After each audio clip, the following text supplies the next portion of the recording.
Hey everyone, welcome. So glad to be here with all of you. Merry Christmas to everyone who celebrates Christmas on this date and to everyone who is observing the Christmas holiday. Merry Christmas. We are going to have a great conversation here tonight. I hope that you all had a great, relaxing, happy day spent with those you love and those you care about. Wow, everybody. Wow, I am so excited, and it's going to be a great conversation tonight. Of the American century, I say that the century on which we are entering can be and must be the century of the common man. A radical redistribution of economic power. I mean, we know that racism is just a byproduct of capitalism. Everything would be all right if everything was put back in the hands of the people. We need a government that will make sure Americans are taken care of and organize the economy to serve the people, not the profits of a wealthy few. We now have the techniques and the resources to get rid of poverty. We got to start getting out there with the people. Get out of the movement and get to the masses. We need a government of action.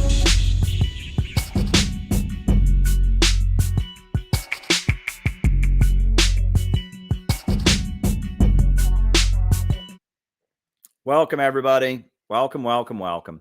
So glad to be here with all of you. It's been a lovely day. I went to the movies with my wife. We got up. We had a nice dinner. We went to a diner in the area. I had some leg of lamb, which was on the menu at the diner. That was delicious. They had a special holiday meal. My wife had some chicken, and then we went to the movies, and we saw my wife loves kids movies, so we went and saw the Puss in Boots movie. That's like a spin-off of Shrek or something, and it was fun, and my wife had a good time. And yeah, it was a nice day. It's freezing cold here in Brooklyn, but we survived. So welcome, everybody. Welcome. So glad to be here with all of you. Be sure to hit the subscribe button. Be sure to hit the like button. Be sure to hit the notifications bell so you get notified every time we hit one of these. Make sure that you're subscribed, because the YouTube algorithm has a weird way of subscribing people against their will. The way we do things is I give my opening remarks, and my opening remarks are then followed by the roll call, where I call out everyone, names and locations. And then from there, I answer super chat questions for the rest of the night. So if there's something you want me to talk about, if there's something that would make your Christmas night or Christmas evening or early Boxing Day morning, if you're in Europe, if there's something that would make your day for me to talk about, shoot me a super chat and I'll talk about it. I'll do my best to talk about it. Shout out to everybody. I'm glad to be here with all of you. Merry Christmas. Happy New Year. Crazy Kwanzaa, happy Hanukkah. Hit the like button, hit the subscribe button, hit the notifications bell. And if there's something you want me to talk about in the second half of the show, by all means, send a super chat. And now I will jump in to my opening remarks for tonight, because I have actually something I want to talk to you all about. And I've been thinking about this for a while. It's been something that's been on my mind for a while, and I thought I would just spend my opening remarks talking about it, because there's way too much, and I am to blame for this. I am guilty of it myself. There's way too much shit talking on these streams, right? We love to criticize socialist and communist groups for what they're not doing, what they're doing wrong. And we have to do that, right? Our whole thing is out of the movement to the masses. We are going to get it right. We're going to go to the masses. We're going to break with the synthetic left, all of that, right? And so it's necessary. We have to make clear our differences. That's true. But we've done that. If you watch these streams, you know our differences. However, recently I've been going over examples of people from the past, communist groups from the past, doing things right. And I've gotten to the point where I want to look for what other forces are doing right that I can learn from rather than simply what they are doing wrong. It is very easy to naysay. It is very easy to critique. But when you're doing it and the pressure's on you, it's much harder. You know, it's much harder. It's much harder when it's you in the cockpit and it's you actually doing it. It is much easier to sit there and say, yeah, well, if that was me, I would have blah, blah, blah, blah, blah. It's very easy to do.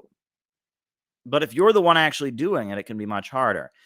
And, there are all kinds of different communist groups in the United States that we're very critical of. And we admit that the American communist movement has largely failed to capture the imagination of the broad masses of people. It's remained isolated, and now it's being used as foot soldiers of the wokes as they set the stage for a new world war. And wokeism has completely reinvented Marxism to be a pro-imperialist degrowth ideology. But what the wokeists have done is they've taken the worst elements of American Marxist groups and they've packaged them and commodified them. But what they haven't taken with them was the good parts. All right? And I showed you a clip the other night of Fred Halstead, the leader of the Socialist Workers' Party, and his TV interviews from the 1960s. And we saw the good parts, the parts the synthetic left is not taking with them. And we talk about that. One reason that we talk about the history of the Communist Party on these streams a lot is because the Communist Party, for all of their faults, they're no fans of me, and I tried to work with them, but they're not friendly, to us. Despite all their faults, there's something to be admired about the Communist Party, because even today, the Communist Party is held to a higher standard of political professionalism than other Marxist groups because they were the party that was aligned with the Soviet Union. Their writing is much more clear. If you read something by Gus Hall, or even if you read something by Sam Webb or whoever that guy is now, the guy who's their leader now, Joe Sims, I think, it's much more clear and to the point because they were held to a standard of political professionalism. They had to act more like a serious political party. While various Trotskyite and Maoist groups were writing incomprehensible philosophical screeds, if you read a position paper by the Communist Party, it might be wrong, but you could make heads or tails of it. It made sense. There was a logic to what they were saying, and it was written clearly and coherently. That's a strength that they had, and that's something we should be learning from. So tonight, I am going to talk about the strength of a figure. He's now quite old. He's not a young man anymore. I'm going to talk about the strength of Bob Avakian. And the RCP is not the group. They're not the group. They are totally involved in the Stop Trump movement. And this is the Revolutionary Communist Party. They're a Maoist communist group in the United States. They're very visible. They have bookstores around the country. They used to, called Revolution Books. But if you look at their history, there's something that we can learn from them. All right? Their leader is a guy named Bob Avakian, and he's almost 80 years old, and he's been doing this since he was a young man. And it's a communist group, a small communist sect in America. And they're still around. During the 1970s, there were many, many, many different organizations that were attempting to build a new communist party in the United States that was aligned with China and had more revolutionary energy. There were many different groups, and almost all of those groups are gone. The October League was a big group. They're gone. The Communist Workers' Party, they were a big group. They're gone. The Communist Labor Party, that started by someone that I've learned a lot from, Nelson Peary, they're gone. But the Revolutionary Communist Party is here. They're still around. And despite all of their flaws and their bad politics, the Revolutionary Communist Party has a lot to criticize. But why are they still around? Again, we can criticize these groups' flaws all day, but I want you to... it took me years to finally understand them. I was briefly around them when I was college age. When I was like 19, I was briefly around them. And years later, I was reading a history of the communist movement in America, and I was reading about their history. I was reading some of the documents that was published, and I had a moment, and I said, boom, now I get it. Now I get it. Now I get it. Now I get it. And recognizing this strength that this group has. This group is bad in so many ways. They endorsed Joe Biden in the last election. They're calling Russia imperialist. They're wrong on so many points. But there's a reason that in the 1970s, they surged to thousands and thousands of members. And then in the 1980s, when China's politics switched and all of that, they kept going. And even in the 90s and even in the early 2000s, when I was young, they had a lot of strength. There's a reason for it. There's something to be said for them. There's a strength that they have that we can learn from. And tonight, I am going to reveal to you that strength that the Revolutionary Communist Party had. Despite all of their flaws, despite all of their shortcomings over the years, there was one thing that they got. And when I discovered this strength that they have, when I discovered this, I learned an important lesson. And so tonight, if there's anyone from the Revolutionary Communist Party watching, I am going to point to what I think is the strength and has been the strength of your organization over the years. And it's something that anyone who is serious about building a communist organization or communist movement in the United States can learn from. And this might sound like inside baseball, but this is something we can learn from. So I'm going to start, just in case people don't know who I'm talking about, the Revolutionary Communist Party, the RCP. This was a Maoist communist group that was very big in the 70s. They're still around. They're very small, but centered around Bob Avakian, their leader. This is Bob Avakian, the leader of the Revolutionary Communist Party. This is just a clip. This is just so you know who we're talking about. This is just a quick introduction to who they are, who the man is, who the organization is. Well, my life was, it's typical. Typical what life is like for the oppressed, for black people under the system and stuff. And it was, early. That's what my life was about early. Was a lot of it could be characterized by eluding and combating the police and seeing like others, doing like the same thing, or even like being like killed by them or what have you. A lot of like terror and brutality. And when the Panthers hit the scene, it was something like they were speaking to my every feeling. Young girls as well as these young guys used to come there with Panthers. Young girls, 15, 16 years old. And, some young guys, some of them was a little older than that. They used to come by my house with their Panther papers. And that's what they would tell me. They'd say, nigga, you drafted into the Black Panther Party. You ain't got no more say-so in this.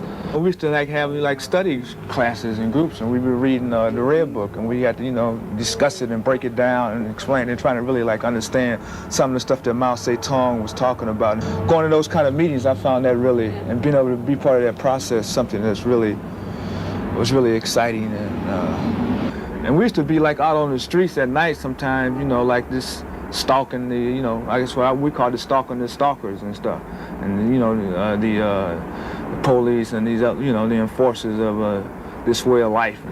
Bob Avakian was one of the first white revolutionaries to come out in support of the Panthers. And you see him at, they had rallies at the Oakland Auditorium where I think that was 67 or 68, Rap Brown speaking, I think James Foreman and Stokely Carmichael and Bobby Seals and Bob Avakian, the only white revolutionary brother, to be on the stage speaking with these black militants. Eldridge Cleaver, I guess, had offered him secret membership into the Black Panther Party.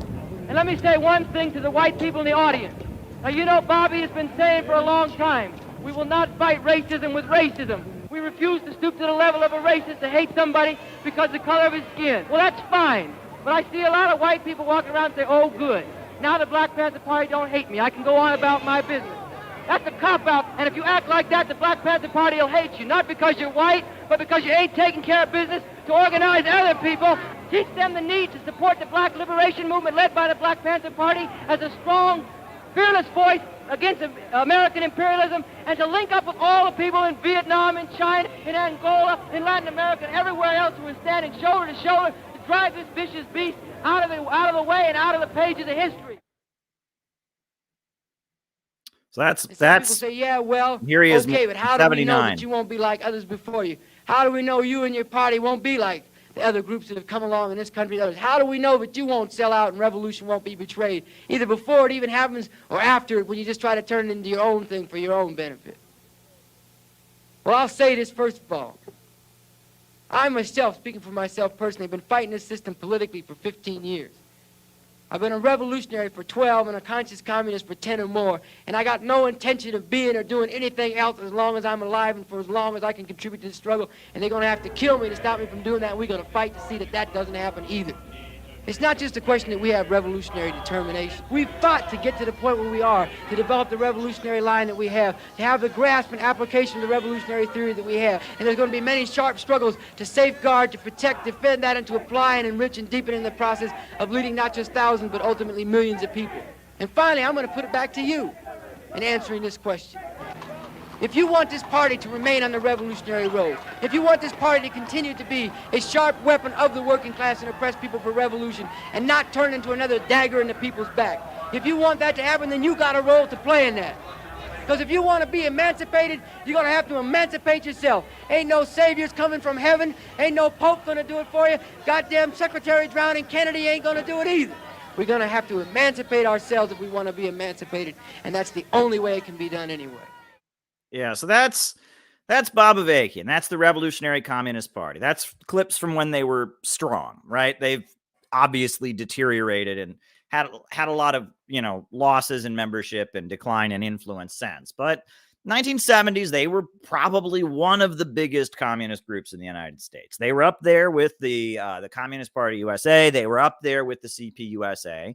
And they were probably the biggest of the groups that were aligned with China.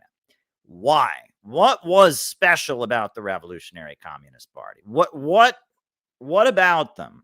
What was it about them that gave them strength? Well, it all goes back to 1969. In 1969, this guy, let me write down the super chat question. And thank you, Johnny Blaze.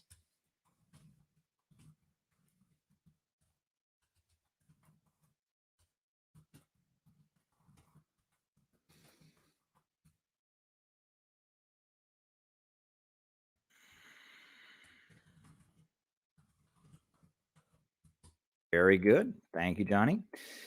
Goes back to 1969. 1969, in the United States, there was a huge upsurge of protests against the Vietnam War. 1968, you had every major city in the United States go up in flames after the death of Martin Luther King Jr. Later that year, you had the Democrat National Convention. You had riots in the streets.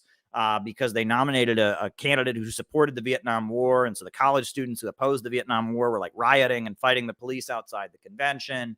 And, Columbia University was shut down by protests. And, 1969, the country's in an upsurge. However, at that point, it was the black community that was up in arms. And it was the college students, the young college students who didn't want to fight in Vietnam, who were getting interested in radical ideas. But one of those college students, I think he wasn't a college student at that point. He worked for Ramparts magazine. He worked for a radical magazine in the Bay Area called Ramparts. A guy named Bob Avakian, who was a supporter of the Black Panthers, a white guy. His father was a prominent judge, a federal judge, and was from a wealthy family in California. He wrote for Ramparts magazine. He was a journalist. And he had the idea. He realized that the college kids by themselves and the black community by themselves weren't going to make a revolution. That they alone couldn't make a revolution. But then he noticed in another part of California called Richmond County. And anyone's ever been to California, it's not in San Francisco, but it's near San Francisco. It's near the Bay Area. There's something called Richmond County.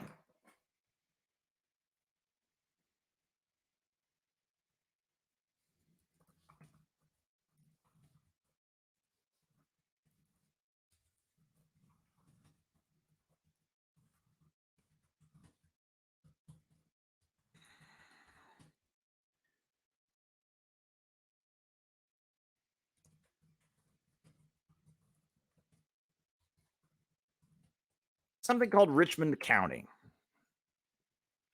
And Richmond County is a very working class, low income area in California. It is certainly not It is certainly not a strong hold of wealth. Richmond County. Let's look it up. Let's read about Richmond County. I don't want to give you any inaccurate information, and I haven't spent that much time in my life in Richmond County. Richmond, California, right? Or it's a city, not a county. It's part of Contra Costa County, right? It's Richmond, California, by the ocean, right?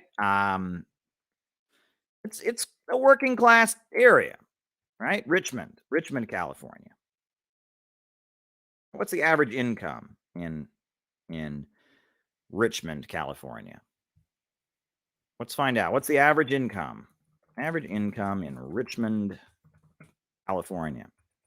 The average income is $32,000 a year. That's not the highest percentage of income. Richmond is in deep trouble.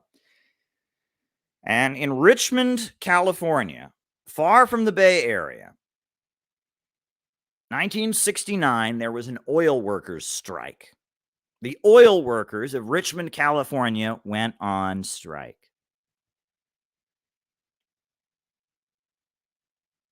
And Bob Avakian, this young, wealthy college radical who wrote for Ramparts magazine, he said, now is the moment. Now is the time. And he put out ads in all the radical newspapers of the country. And he said, come to Richmond, California. He said, because these oil workers in Richmond, California, they're on strike. They're up against one of the most powerful oil companies. I think it was Chevron. They're up against Chevron, this really powerful oil company. And these oil workers, they're working class people, low income, black, white, Arab, Asian, Latino, mostly white. And they're fighting the bosses, and they're battling for their union contract. And he said, now is the time. If we're going to have a revolution, it can't just be the college kids, can't just be the black community. It's time to go to Richmond. And he put ads in newspapers, The Guardian, the Berkeley Barb, Ramparts, all these magazines. He put ads in the magazines. Come to Richmond, California. And he said, now is the moment. We've got to make the radical movement a working class movement. It was his own version of out of the movement to the masses. And Bob Avakian put up ads everywhere saying, we have got to get and support this oil workers' strike in Richmond, California. I remember talking to people that were communists in Cleveland who were part of the RCP. I said, how did you get involved? And this one older lady said, well, me and my husband, we'd just gotten married. We were both reading about communism, and we saw this ad in the Guardian newspaper, the Maoist communist newspaper that we read, and it said, now is the time. You got to come to California. And so we did. We mortgaged our house. We packed up our belongings. We went to Richmond, California. There are other people I heard, and they said, yeah, we saw that the country was in flames. We realized that communism was the answer. And this guy, Bob Avakian, he put out ads everywhere and said, now is the time. We need you to come to Richmond, California. And he got hundreds of people to come to Richmond, California to support the oil workers' strike.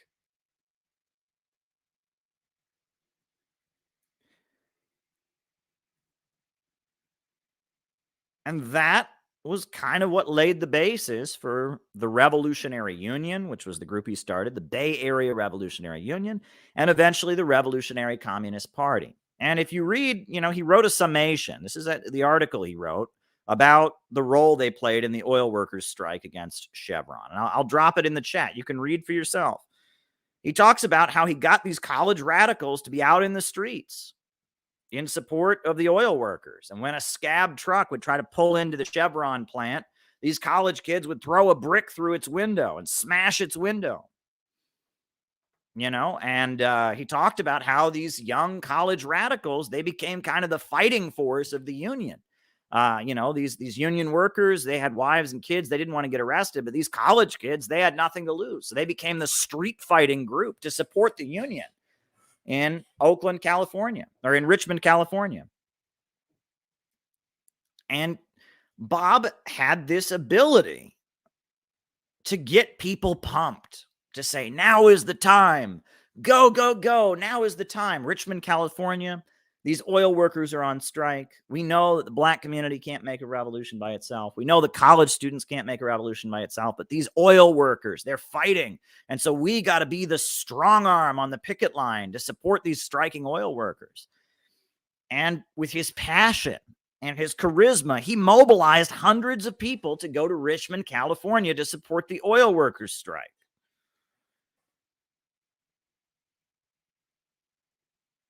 When I read this story, it hit home with me, but I'll get to that later, because that's not the only time. That is not the only time that Bob Avakian did that.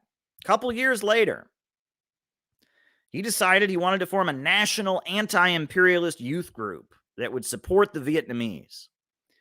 So he put out this call. Now, I'm going to drop it in the chat here. Read the leaflets for yourself. These are the actual leaflets that Bob Avakian and his people put out. Early 70s, to form the Attica Brigade.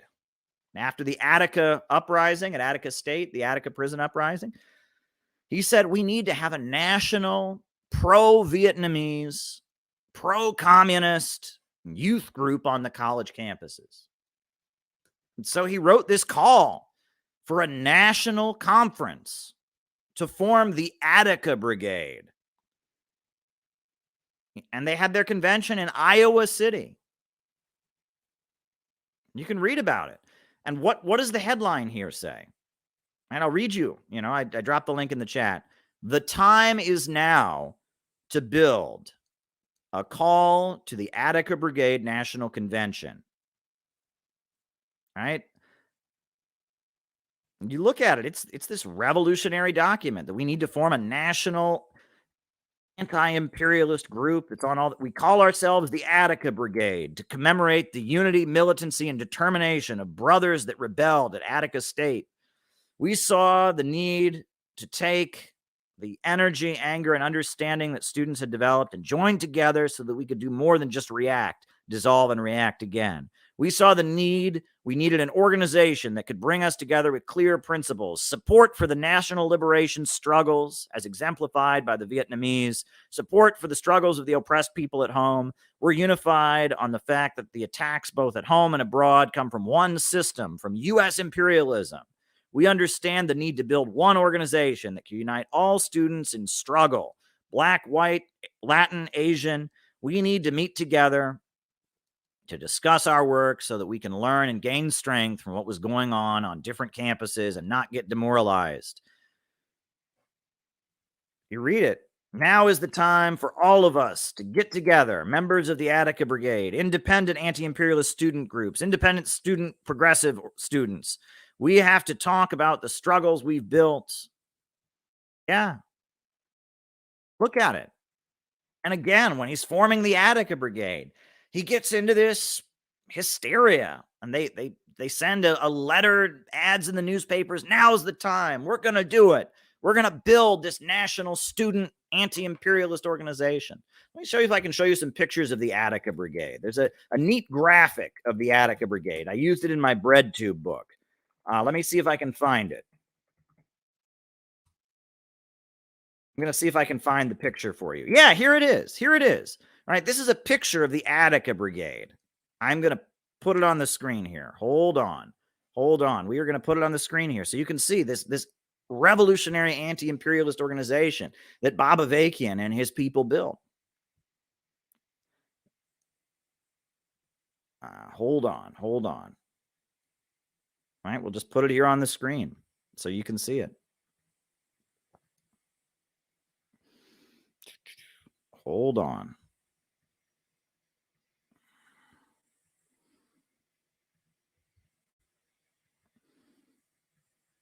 There you go. It says, right on, take Saigon, Attica Brigade. right? They're cheering for the Vietnamese. They got that red star there. Right on, take Saigon. Nixon with a swastika, stop the war, stop the bombing. It's this organization he built.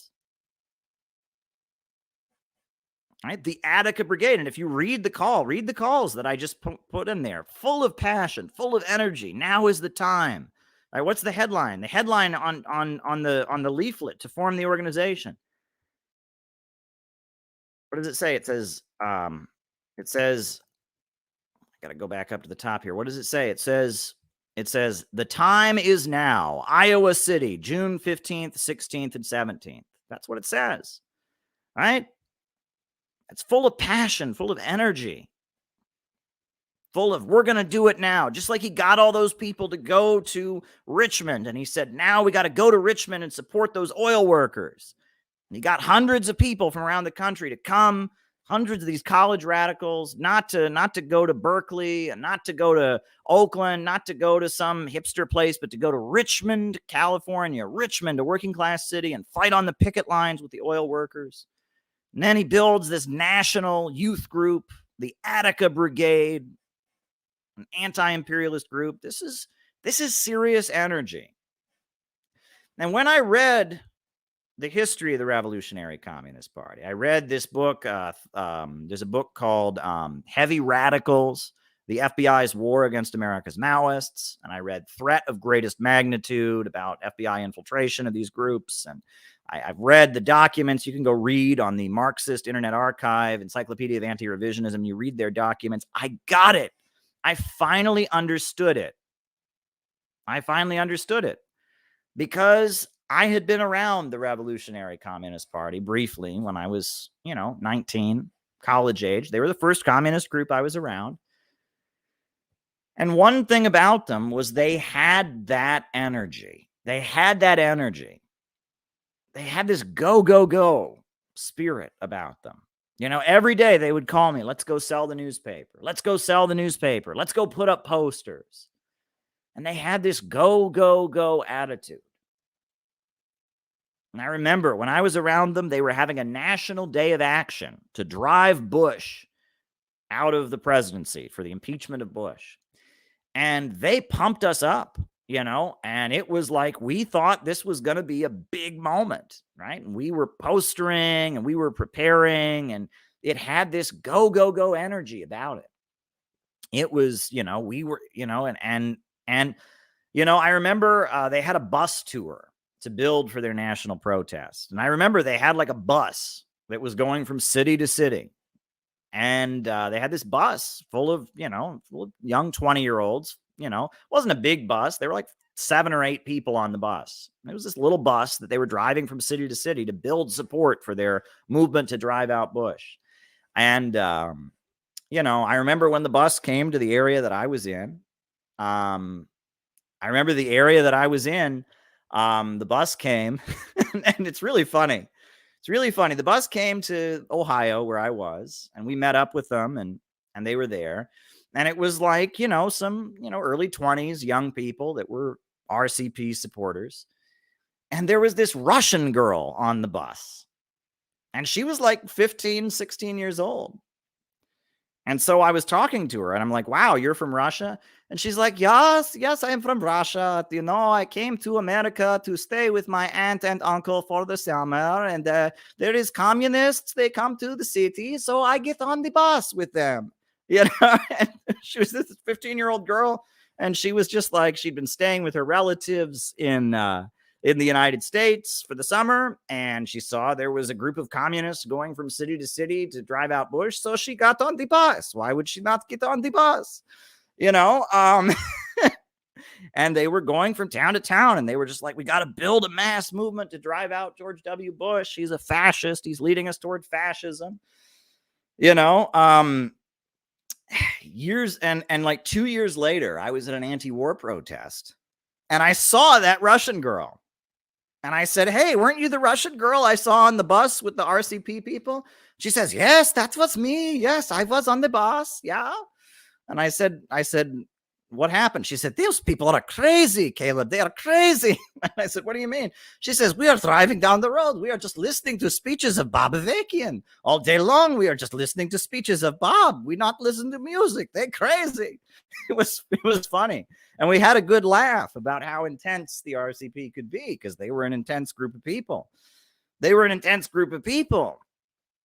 But that was what held them together. Maybe she was German pretending to be Russian. I don't know. Maybe she didn't sound like that. Maybe I'm just doing a stupid voice on my live stream, and we laughed about it. But, that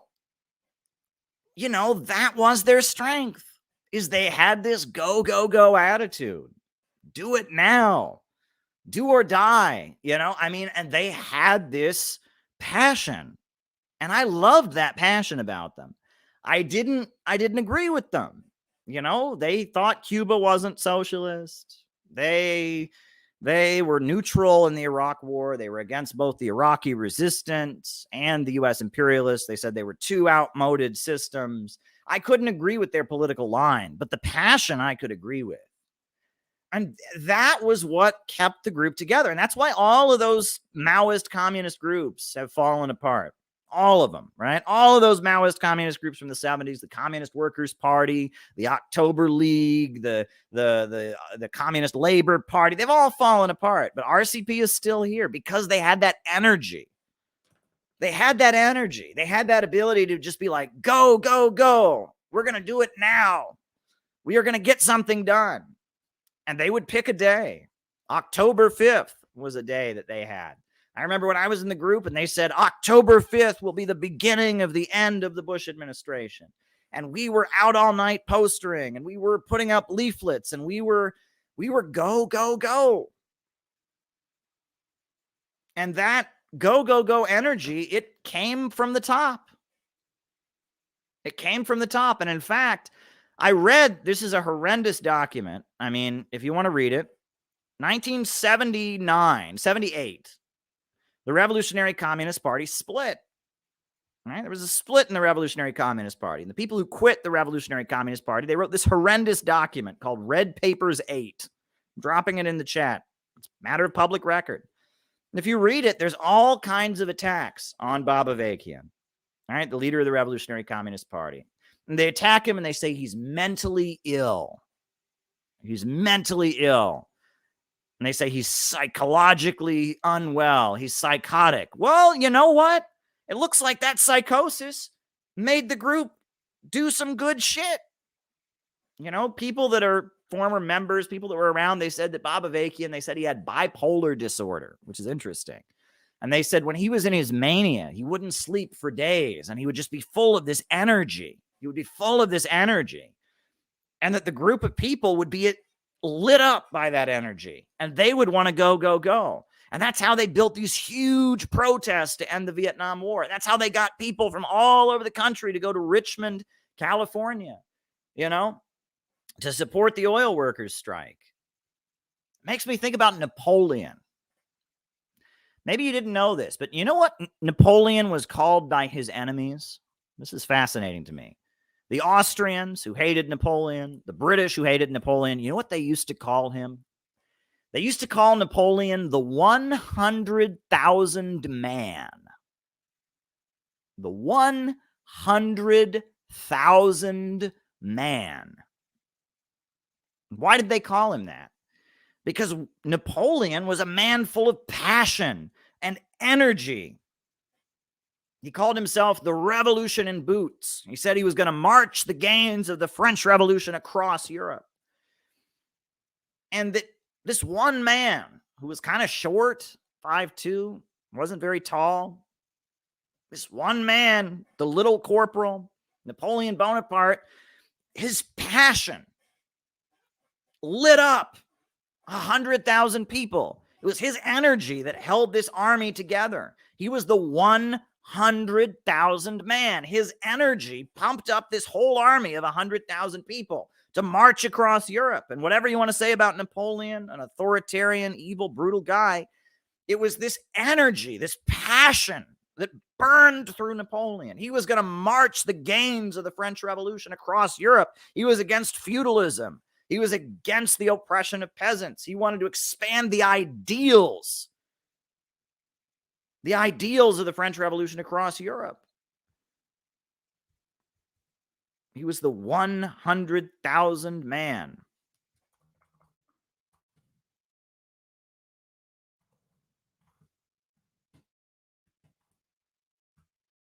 A 100,000 man.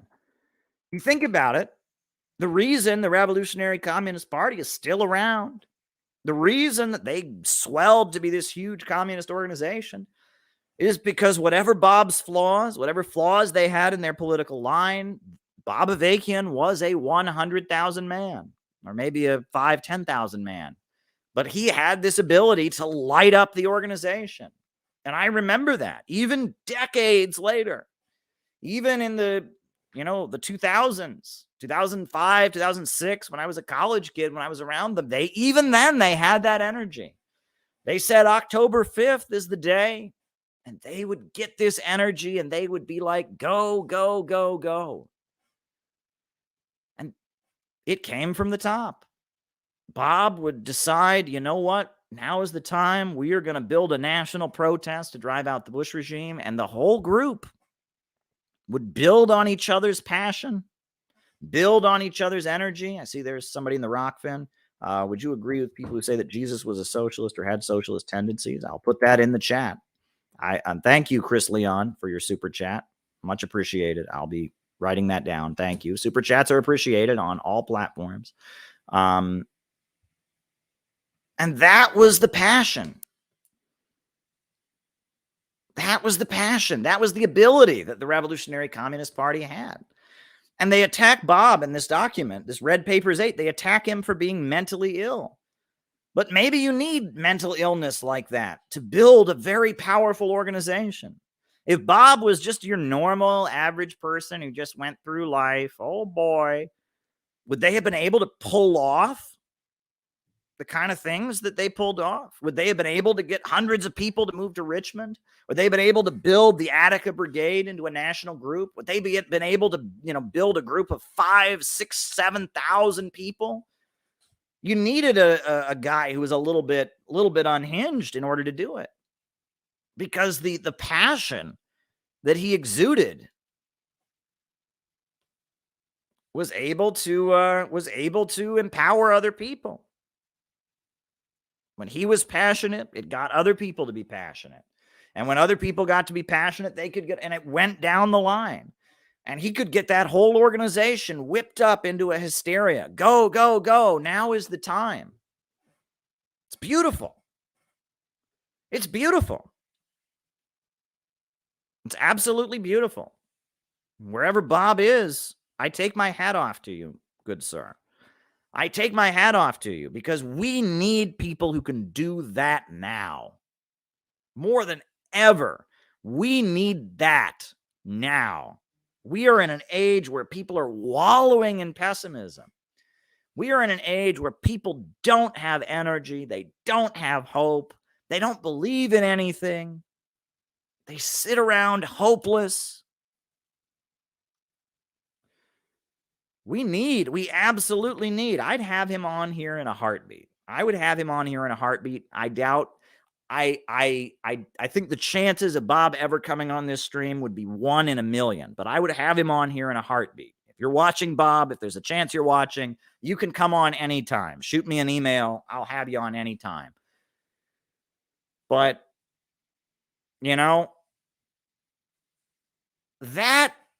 that's beautiful. And despite all my criticism of the RCP, I don't agree with them about Trump. I don't agree with them about the Soviet Union or China and all of that. That energy, that was the strength. That was the strength that held an organization together.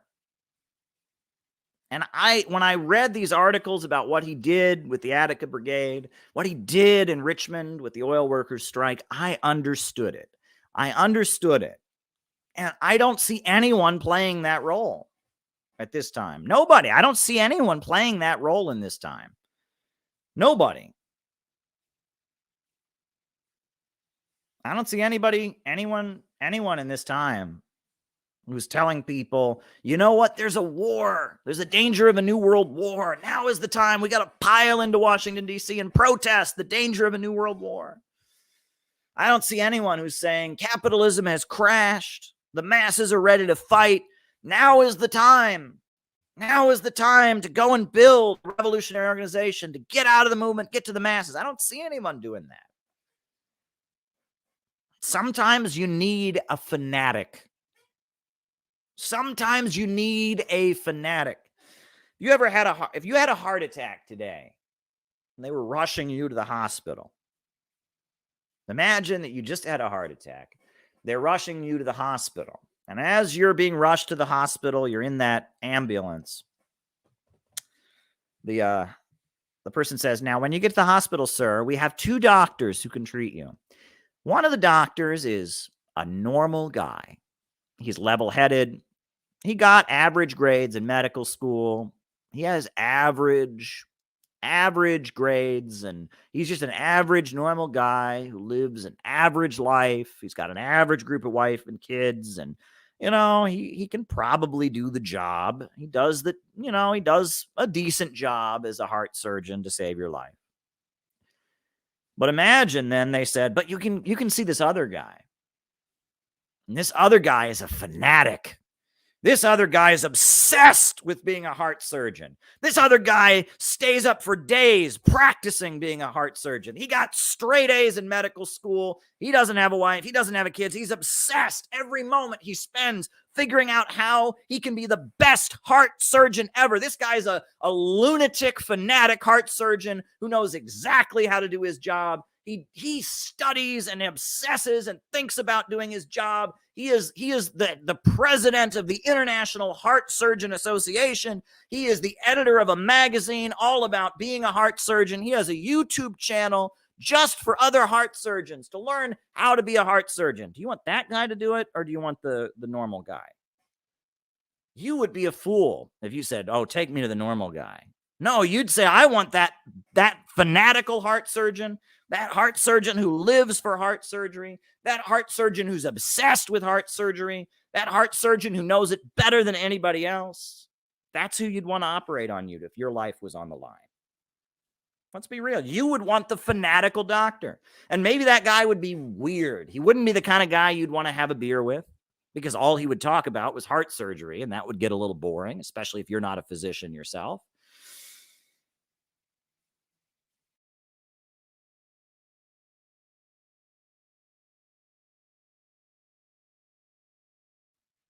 But if your life was on the line, you would want that fanatic to treat you. Let's admit it. When the time is right,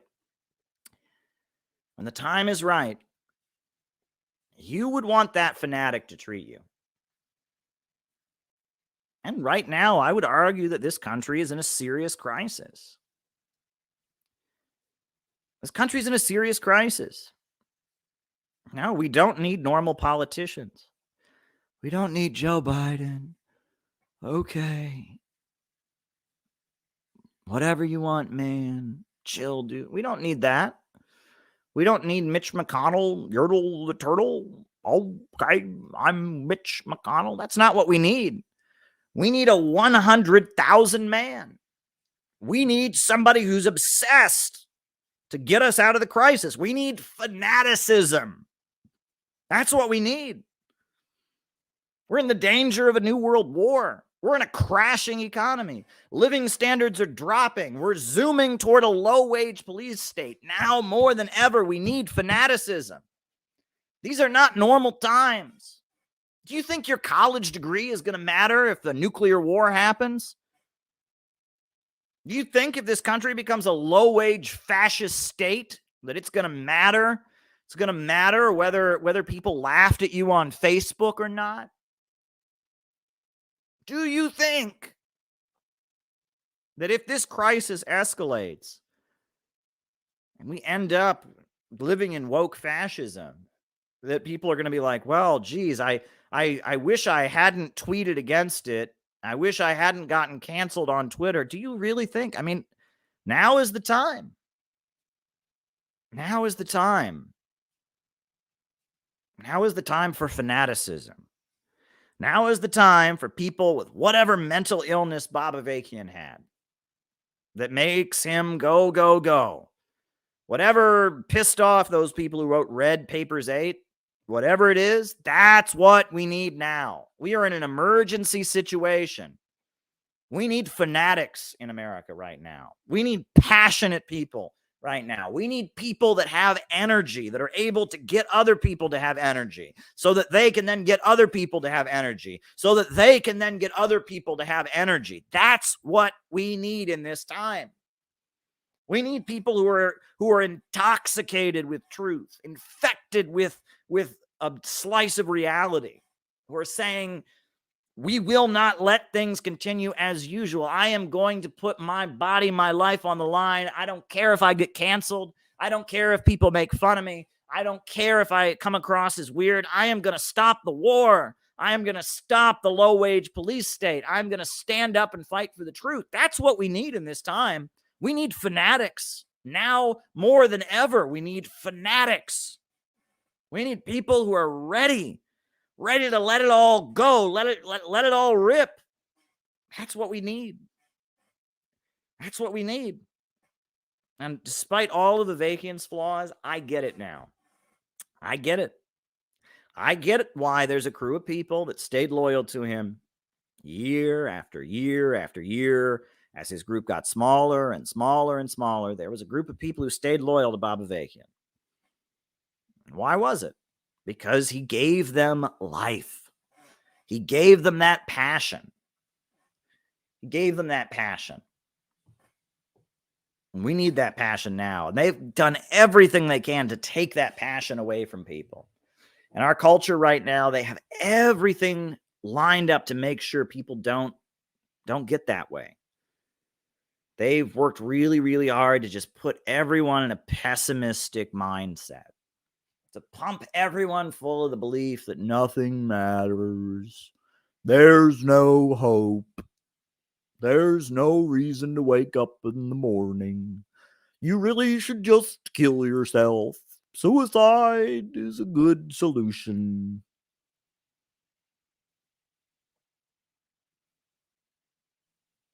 That's the situation. That's what they're doing. They're really scared.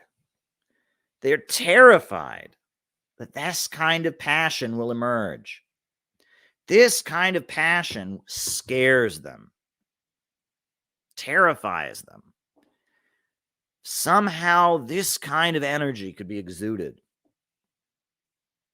Terrifies them. Utterly terrifies them. And that's what we need in this time. That's what we need in this time more than anything.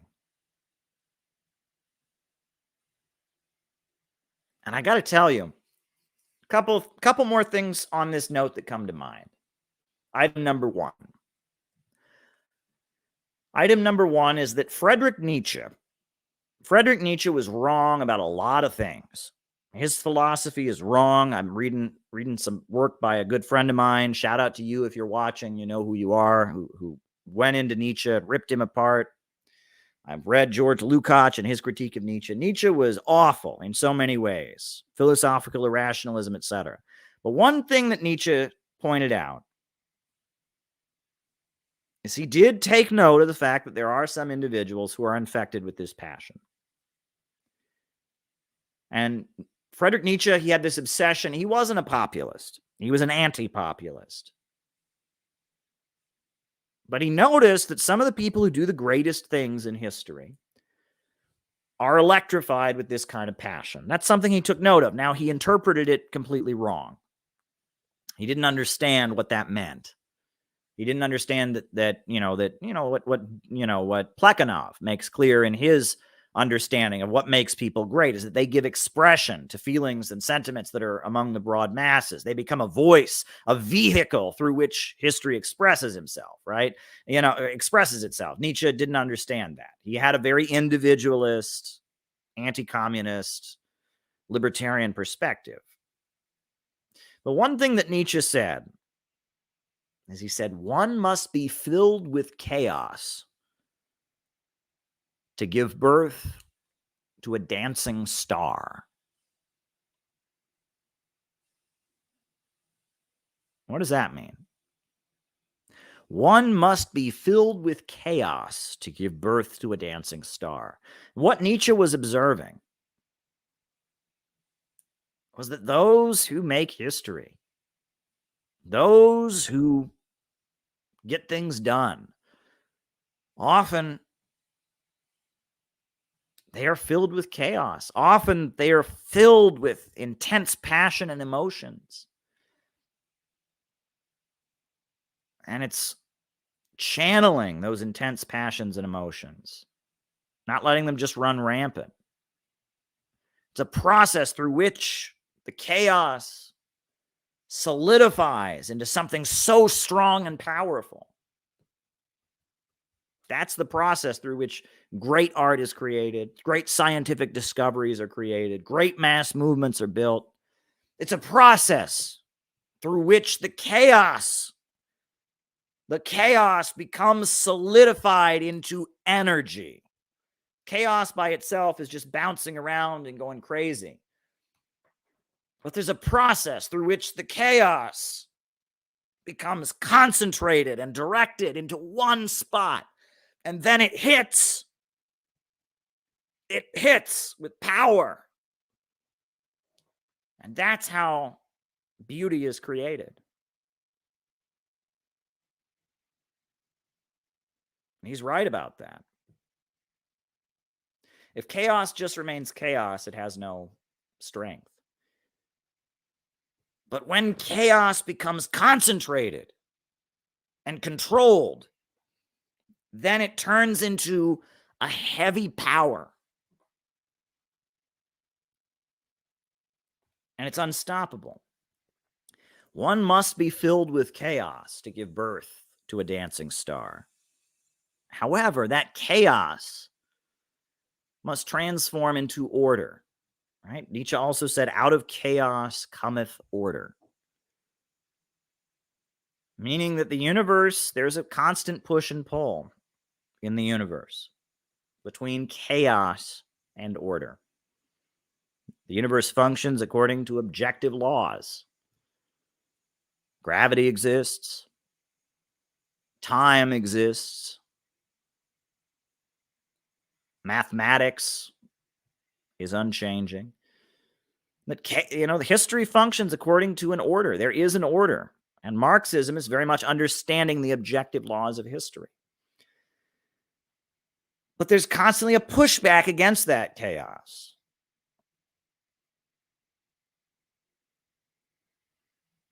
And there's constantly a pushback against that order. Right? That order is constantly being challenged. Right? In the Bible,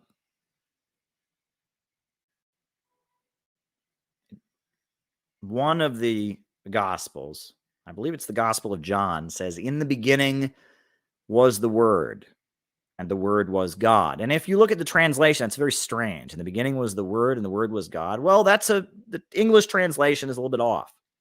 It says, in the beginning was Logos. In the beginning was Logos. And Logos is the Greek word for order. In the beginning was order. God represents order in the universe. God represents mathematics. God represents gravity. God represents time and the passage of time. And what is Satan? Satan is the first rebel. The first rebel. Right? He's the fallen angel who led an uprising against God. He's the challenger of order. And the idea is that the world and all the beauty of the world is Satan and God clashing with each other. It's the drive for chaos clashing with the drive for order. And the energy created by the chaos being synthesized into order. And when chaos exists, But that chaos is then channeled into order. The order that comes is so much more powerful.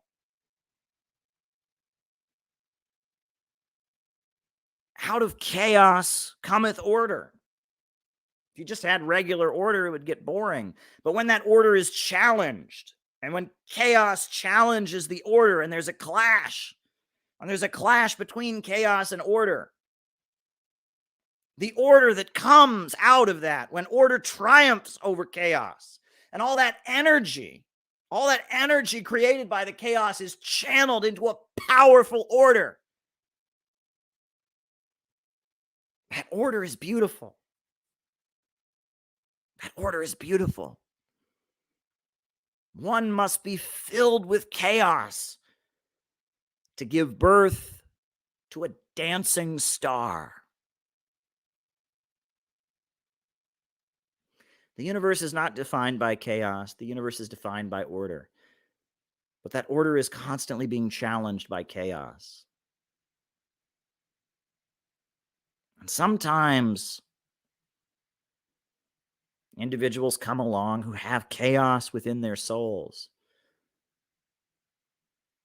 But they are able to channel that chaos into order, and that order is explosive. That order is explosive, that order is powerful, and that order does things. That order does things that almost seem like miracles. Go and read the work of Anna Louise Strong. Go and read about what Stalin did, how he turned the Soviet Union from an impoverished country into a superpower, raised millions of people out of poverty.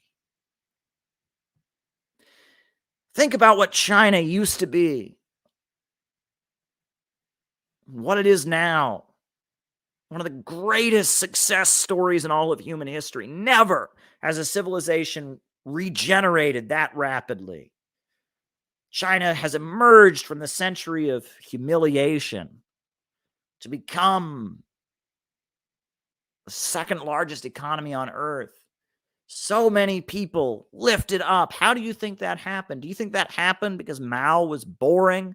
Do you think Mao Zedong, the leader of the Chinese Revolution, said, "Oh boy, I don't know, maybe communism's the answer, I don't know. Okay, okie dokie, maybe communism's what we need. Oh boy." Do you think that's what Mao sounded like?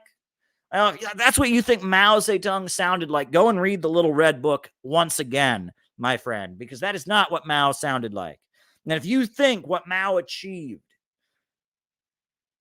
was achieved acting that way, you know nothing about the Chinese Revolution. Mao Zedong exploded with passion. Folks, do you know what Stalin literally means? What does Stalin literally mean? It means man of steel. Do you think Stalin was like, "Oh boy, I don't know, maybe this communism stuff's right. I guess we gotta fight the Nazis. Come along, fight the Nazis, all right."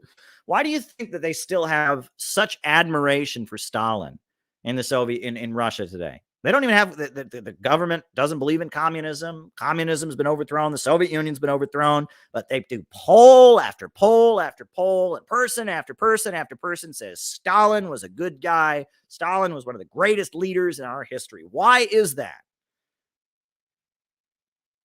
And why is that?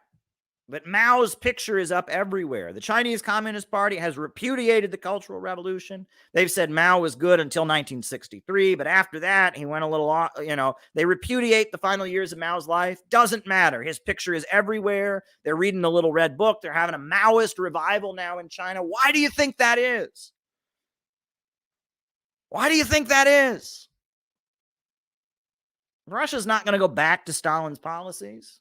China's not going to go back to Mao's policies, but they're going to go back to that passion. They're going to go back to that energy. They're going to go back to that strength that they got from that era. That's what they're looking for as the imperialists are coming for them. They're drawing up the spiritual power of Stalin. They're drawing up the spiritual power of Mao to defeat the imperialists. They're saying, Mao, keep your cultural revolution. We don't want that. Mao, keep your dogmatism. We don't want that. But that energy you had, Mao, the man who told us that a single spark could light a prairie fire, that's what we want. Stalin, keep your gulags and your purges, but that ability to rally the country to defeat the Nazis, that dizzy with success speech that you gave, those 5-year economic plans, the way you went around giving medals to people for working so hard, that Stakhanovist spirit, those patriotic songs you got us all to sing, that's what they like. The spiritual power that you find. When I realize all of this, this is why I have to reject atheism. I can't be an atheist. Because there's something more to it than just material laws of history. There's something more to it. When they talk about Napoleon being a 100,000 man, it wasn't just something that we can prove with a mathematical formula.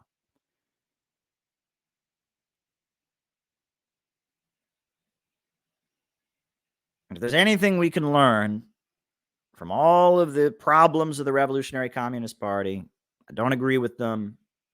Don't agree with them on practically, other than a vague support of communism, there's not much I agree with them on. But I understand why they're still around, and I understand why they have so much power, or why they had so much power and influence at one time. It's because they tapped into this passion and energy. And I've got to tell you, if we can't have that passion and energy, there is no hope. We have to be able to get that energy in this time.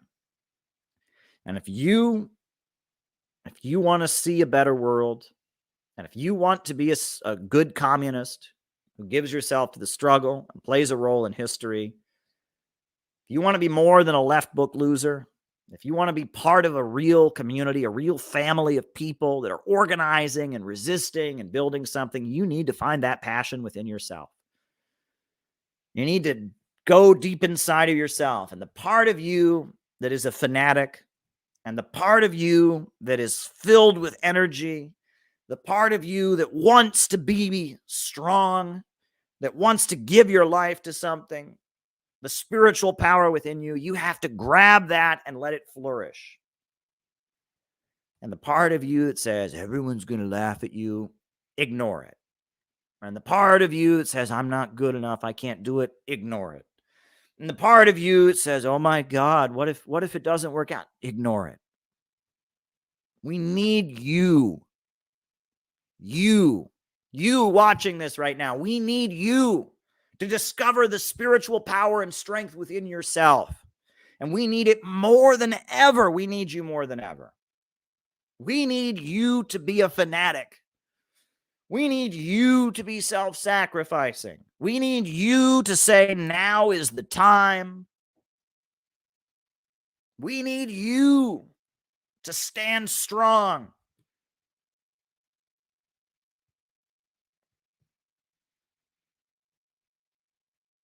This is what has always made revolutionary movements powerful. I tell the story of the Flint sit-down strike, 1937, the auto workers in Flint, Michigan, they were on strike. The story goes that John L. Lewis, the leader of the miners' union, he went up to Flint, he walked in front of the plant, and he ripped his shirt open. He said, if they're going to shoot anyone, they're going to shoot me. We need some of that. We need some of that. We need some of that. That's what we need. We need that in our time. And you need to find that within yourself. And younger people, it's a lot easier for you. I'm 34. In 4 days, I will be 35 years old. So it gets harder as you get older. But older people still have it. There's plenty of passionate older folks, but it gets harder as you get older. But when you're young, when you're 18, 19, 20, you've got it. You've got it. Seize the time. Seize the moment. And that's why, whatever Bob Avakian's political disagreements are with me, whatever his flaws, whatever reasons that I realized they were not the group for me, Bob, I take my hat off to you. I take my hat off to you. And the people that trashed you as being mentally ill, they don't know what they're talking about. Because if you hadn't had that electrical energy, Bob, you wouldn't have been able to do all the good things that you did. So I take off my hat to you, good sir, despite our political disagreements. There is something admirable about you, Bob, and it's that passion. And I aspire to do, to some degree or other, in my own way, with my own political line, in our own time, I aspire to do what you did. And better. Right? I aspire, in the same way that you got people to pour into Richmond to support the oil workers, I want people to pour into Washington, D.C. or New Jersey or wherever we do our upcoming CPI event. I aspire to get people to move in the same way. I aspire to get people to organize and resist the wars, and stand up the same way you inspired people. I aspire to be able to push people into motion, to get people to give their lives to something the same way you did. For a different political line, for a different purpose, in a different time. Sure. Sure, Bob. But that's what you had going for you. That's what you had going for you. And that's why you were able to do what you did. So I take my hat off to you, good sir. And on that note, folks, names and locations. I will call you out as I see you. Names and locations. Who's with us tonight? Names and locations. Who's with us tonight? Names and locations. And I'm going to start answering super chats. I've got 4 super chats here. So if there's anything else people want me to talk about, now is the time. Now is the time to send me a super chat to give me something to talk about in the second half of the show. We got Timoshenko in St. Louis. We got Brighton from the North Pole. Oh, we got John McCarthy, the kind of passion and intensity you're talking about, and the same thing that Helga LaRouche has been calling for, and that's what inspired her followers to confront Bernie and the squad. Damn right. Good for them. Very, very good. Kieran from San Diego is with us. Kieran from San Diego. Jenny Lynn in Cincinnati. Billy Kane in Gateshead, England. Stephen Ann in Georgia. Jared from Virginia. Heathrow, Richards. Right? We got Pahi from Albuquerque. Very, very good. Carolyn and Dario from Brooklyn say, Merry Christmas. And Merry Christmas to you. Best to my family. Yeah, we had a great time. My wife and I, we went and saw Puss in Boots. It was fun. We laughed. Heidi from Edinburgh, England. Biological Family USA, CPI Family Worldwide. Shout out to you, Gavin. We love you. We love you. Just arrived from Orange, North Southwest to see my 80-year-old father. Shout out to you, David Fox, a beloved member of this community. Bay Area, shout out Richmond. There you go. Juan in Ecuador. Yada Yisrael in Chicago. Rice from Adelaide, Australia. Merry Christmas from Bob Troy in New York. And Merry Christmas to you. Merry Christmas to you. We got Long Beach City, California. Long Beach City, Ed Roy. Very, very good. Nate in Chicago. Carl in Washington. Neo from Times Square, NYC. You live in Times Square? That's awesome. That's awesome. You live in the Times Square area. That must be pricey. Apartments in that area must be insane. So there you go. Patch in Arizona. Patch in Arizona. Welcome, Patch. Yonatan Mahuri in London, UK. Welcome, welcome, welcome. Welcome, welcome, welcome.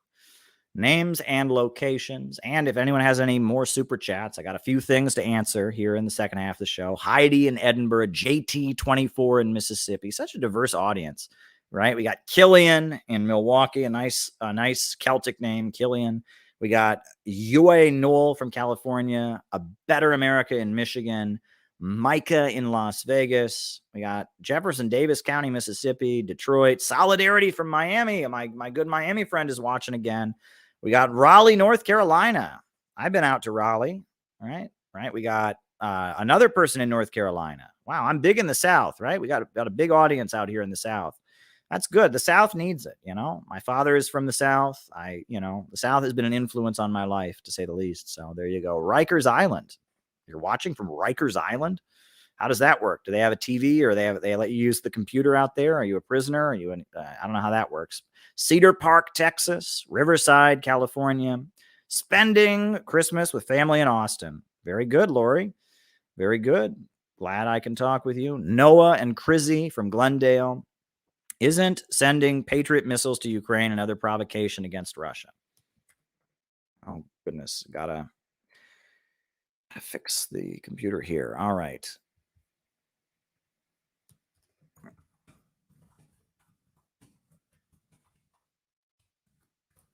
Another provocation against Russia. Very good question. Wrote it down. I have another video I want to show, but trapped in Jenny's basement. Icy Dominion of Canada. Very, very good. Very, very, very good. Good stuff. Good stuff, folks. Well, hey, before it gets too late here, before we get into answering super chats, I forgot I was going to do this, but somebody sent me a Christmas message from the Supreme Leader, Khamenei, Grand Ayatollah Ali Syed Khamenei, the Supreme Leader of Iran. A message he made for Christmas. So I thought, since Iran is a revolutionary anti-imperialist country, and since right now they're all mad at Iran because it's doing weapons deals with Russia. Oh, we got Tristan in Maryland. Shout out to you. Stuck in Eugene Deb's closet. All right. But I thought we would show the Supreme Leader of Iran's message for Christmas before we answer super chats. So here's the Supreme Leader of Iran. ولادت عیسی مسیح را به همه ملت‌های مستضعف دنیا و به ملت مسیح و به مسیحیان هم میهنمون تبریک میگم. عیسی مسیح همه چیزش معجزه بود. معجزه بود که از یک مادر باکره متولد شد. معجزه بود که در مهد سخن گفت.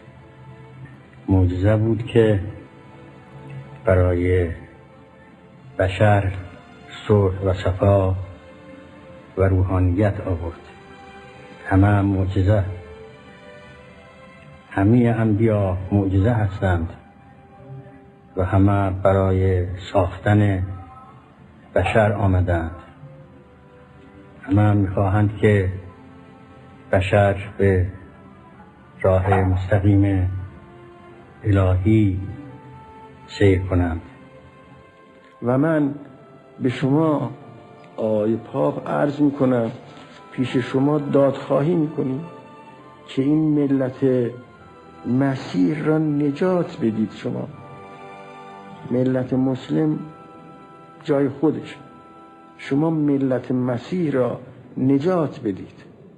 نجات به این است که این اشخاصی که در ممالک بزرگ به اسم مسیح و به اسم مسیحیت این جنایات را می کنند، این برای مسیح علیه السلام خوب نیست و مسیحیین مشوه می شد. هر کس که دنبال مسیح باشد باید حامی مظلومان باشد و باید با ابرقدرت‌ها مقابلت کند، همونطوری که کسی که تابع مذهب اسلام است باید با ابرقدرت‌ها مخالفت کند و مظلومان را از زیر چنگال اینها بیرون بیارد.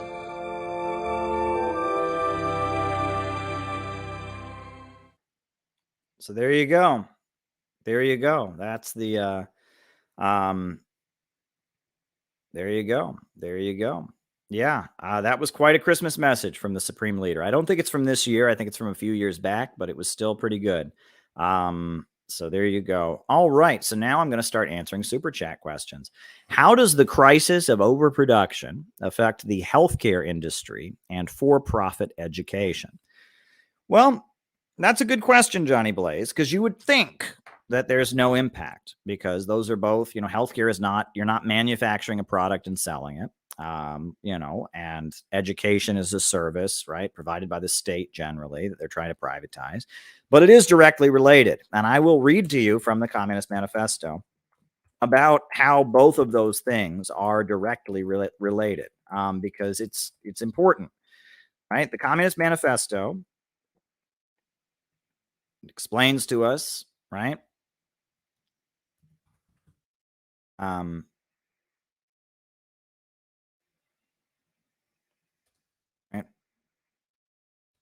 Explains to us, this is from the Communist Manifesto, about crises of overproduction, right? It says, for many a decade past, the history of industry and commerce is but the history of the revolt of modern productive forces against modern conditions of production, against property relations that are conditions for the existence of the bourgeois and its rule. It is not enough to mention the commercial crises that are periodical return, but put the existence of the entire bourgeois society on trial, each time more threateningly. And these crises, a great part not only of the existing products, but also of the previously created productive forces, are periodically destroyed. In these crises, there breaks out an epidemic that in all earlier epochs would have seemed an absurdity, the epidemic of overproduction. Society suddenly finds itself put back into a state of momentary barbarism. It appears as if a famine, a universal war of devastation, had cut off the supply of every means of subsistence. Industry and commerce seem to be destroyed. Why? Because there is too much civilization, too much means of subsistence, too much industry, and too much commerce. The productive forces at their disposal of society no longer tend to further the development of the conditions of bourgeois property. On the contrary, they become too powerful for these conditions by which they are fettered. And so on, as they overcome these fetters, they bring disorder to the whole of bourgeois society and engender the existence of bourgeois property. The conditions of bourgeois society are too narrow to comprise the wealth created by them. So that's explaining that we have this crisis of overproduction. That in systems of the past, people were hungry because there wasn't enough food, but only in capitalism do we have this crisis where people are hungry because there's too much food.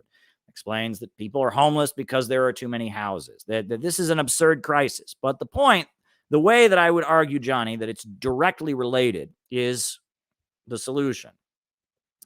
Then we get to, and how does the bourgeoisie get over these crises?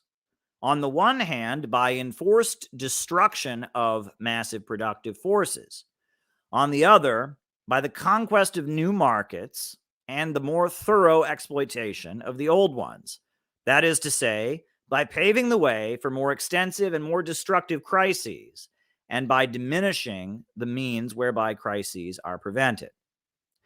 And if you look at what's going on with the rising cost of education, and the way education is costing more and more and more, if you look at what's going on with the cuts, the closing of public hospitals, the cuts in government spending, and the cuts in healthcare infrastructure, that fits into this. By the more thorough exploitation of the old ones. That's austerity. That's austerity. Right? They most thoroughly exploit the old ones, meaning they make you pay more and more for college. They amp up the student debt ripoff scheme, and they cut services. When I was in Cleveland, I protested against the closing of the Huron Road Trauma Center. Right? This was the only place that if you got shot in the head on the east side of Cleveland that you could go to get emergency care to save your life, and they closed it down. And I marched with activists from the Black on Black Crime organization and anti-imperialists. We marched against the closing of this trauma center. But it was austerity. It was austerity. And the same goes for the cuts in, student loans, the cuts in public assistance, right? When there's a crisis, the capitalists say, all right, in order to get out of the crisis, we're going to make the workers pay. We're going to take it out of the workers' hides. We're going to introduce austerity. We're going to cut and cut again. And the working class They lose their wages. They lose their public benefits. Barack Obama was the only president in history to cut food stamps.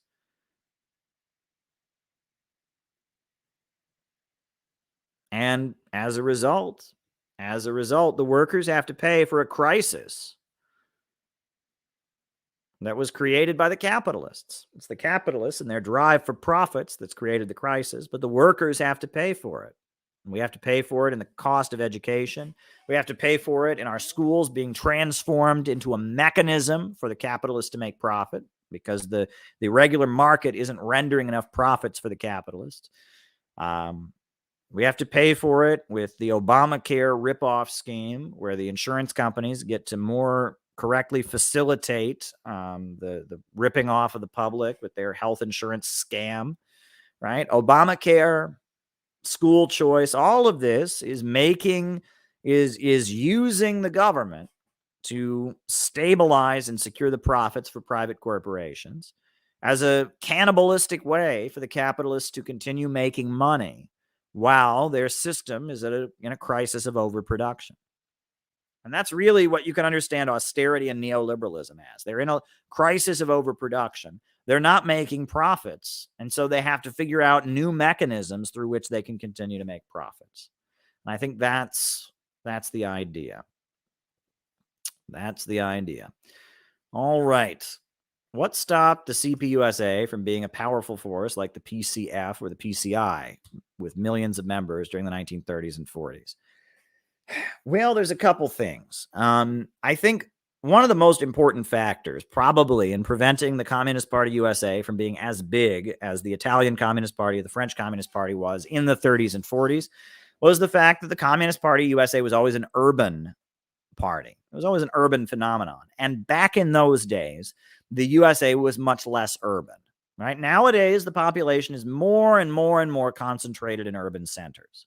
But back in the 1920s and 30s and 40s, that was not the case. You had much more of a rural population in the United States. The Communist Party never really, except in the South. In the South, in the rural South, in Alabama, you read Hammer and Hoe, and among the black workers of the South and the sharecroppers. In South Carolina and in Alabama, the Communist Party started to gain some influence in the South. But largely, the Communist Party was an urban party. It was a party of the urban centers.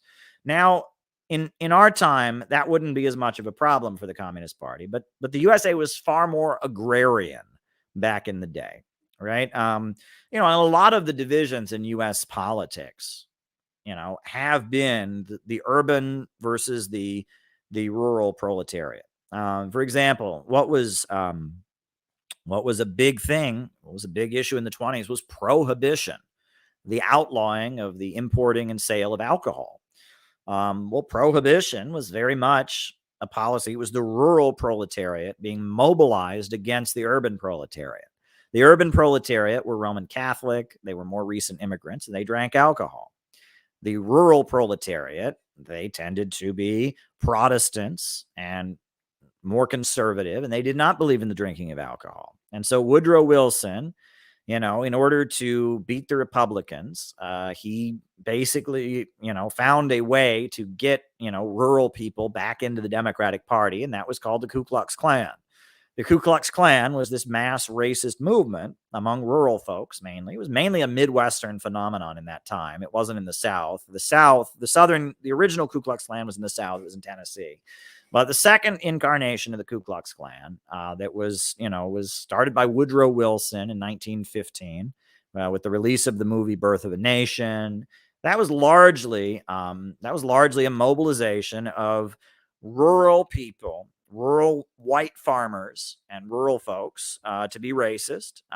And it got them back into the Democratic Party because it castigated the Republican Party as the party of Lincoln, the party that was the party of black people. It was giving jobs to black people instead of white people and blah, blah, blah, right? So Woodrow Wilson built this mass racist movement among rural white folks.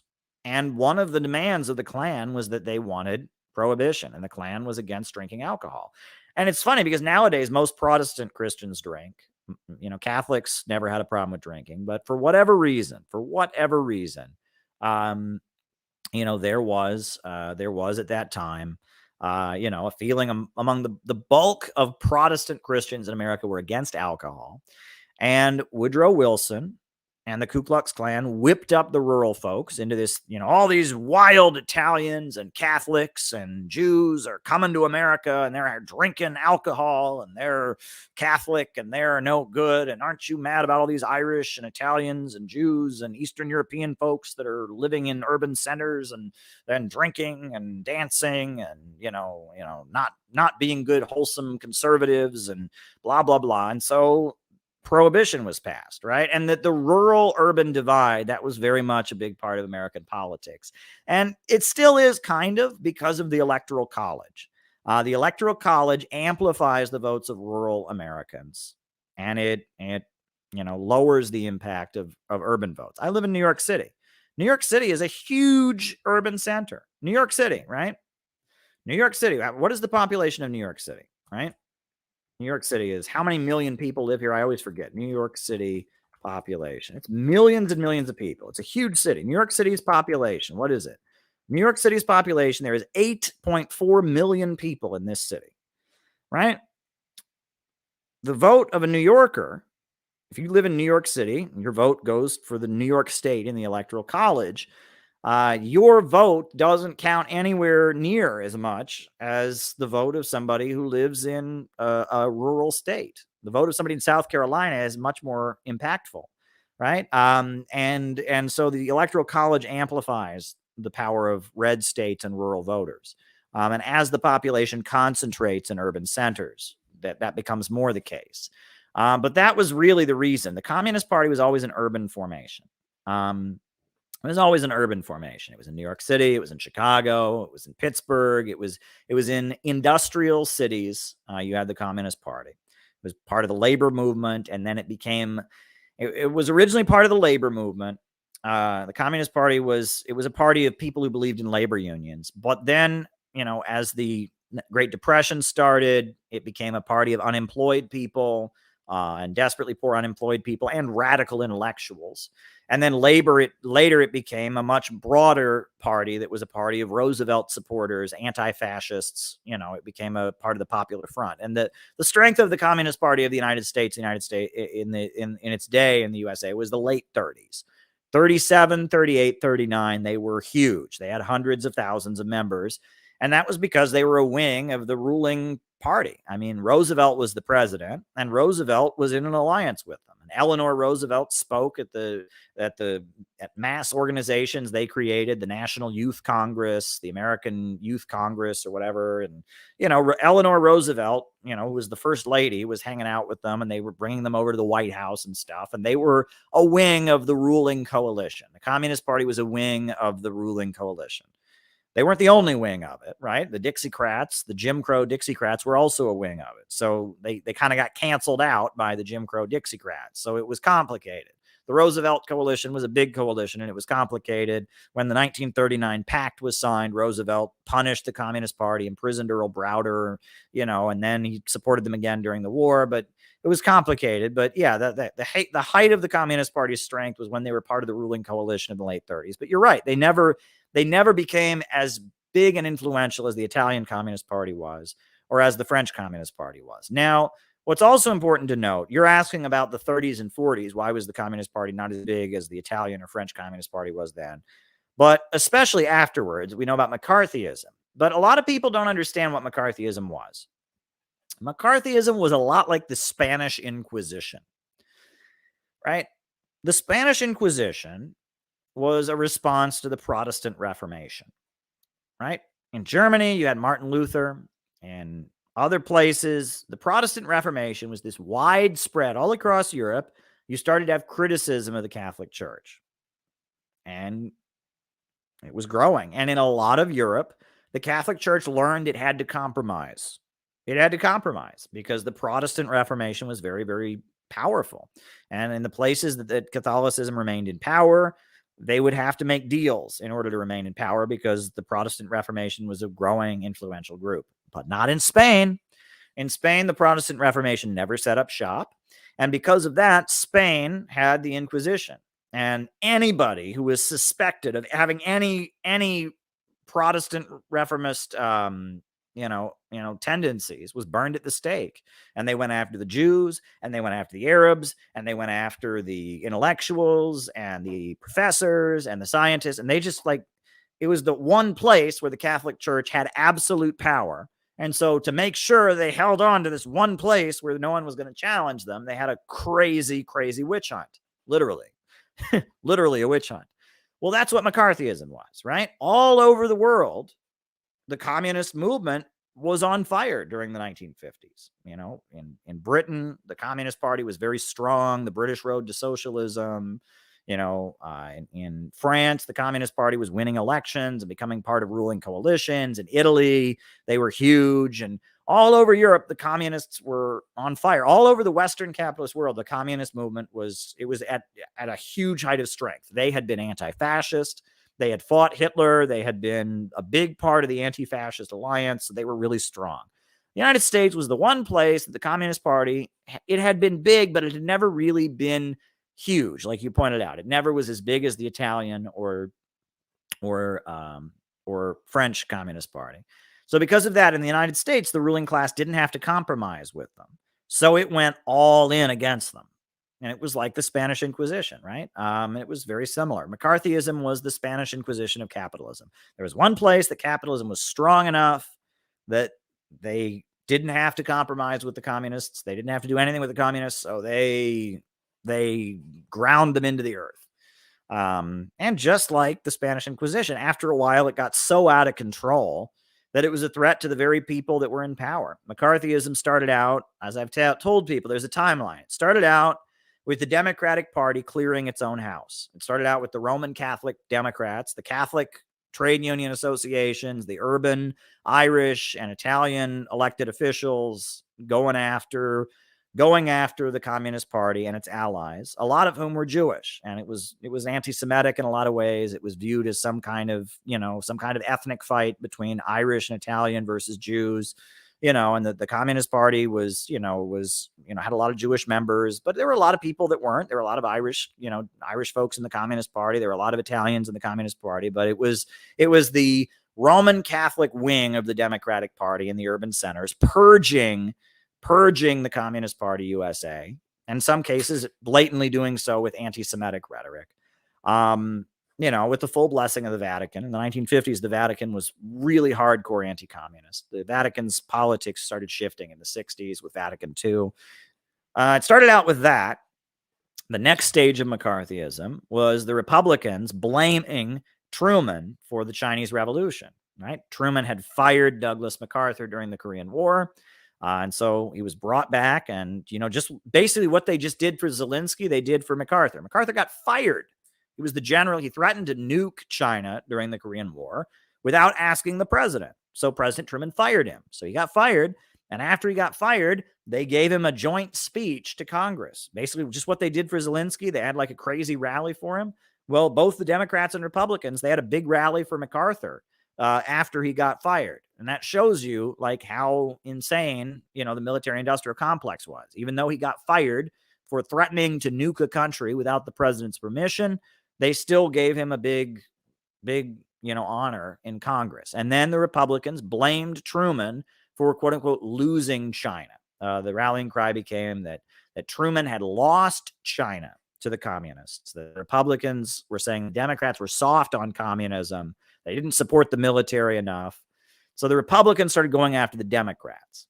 And then Joe McCarthy started to ascend. Right? Joe McCarthy didn't enter the picture until later, right? The early McCarthyism, Kennedy, Papa Kennedy, JFK's dad was a big McCarthyist because he was an Irish Catholic in Boston, right? He was a big Irish Catholic Democrat. He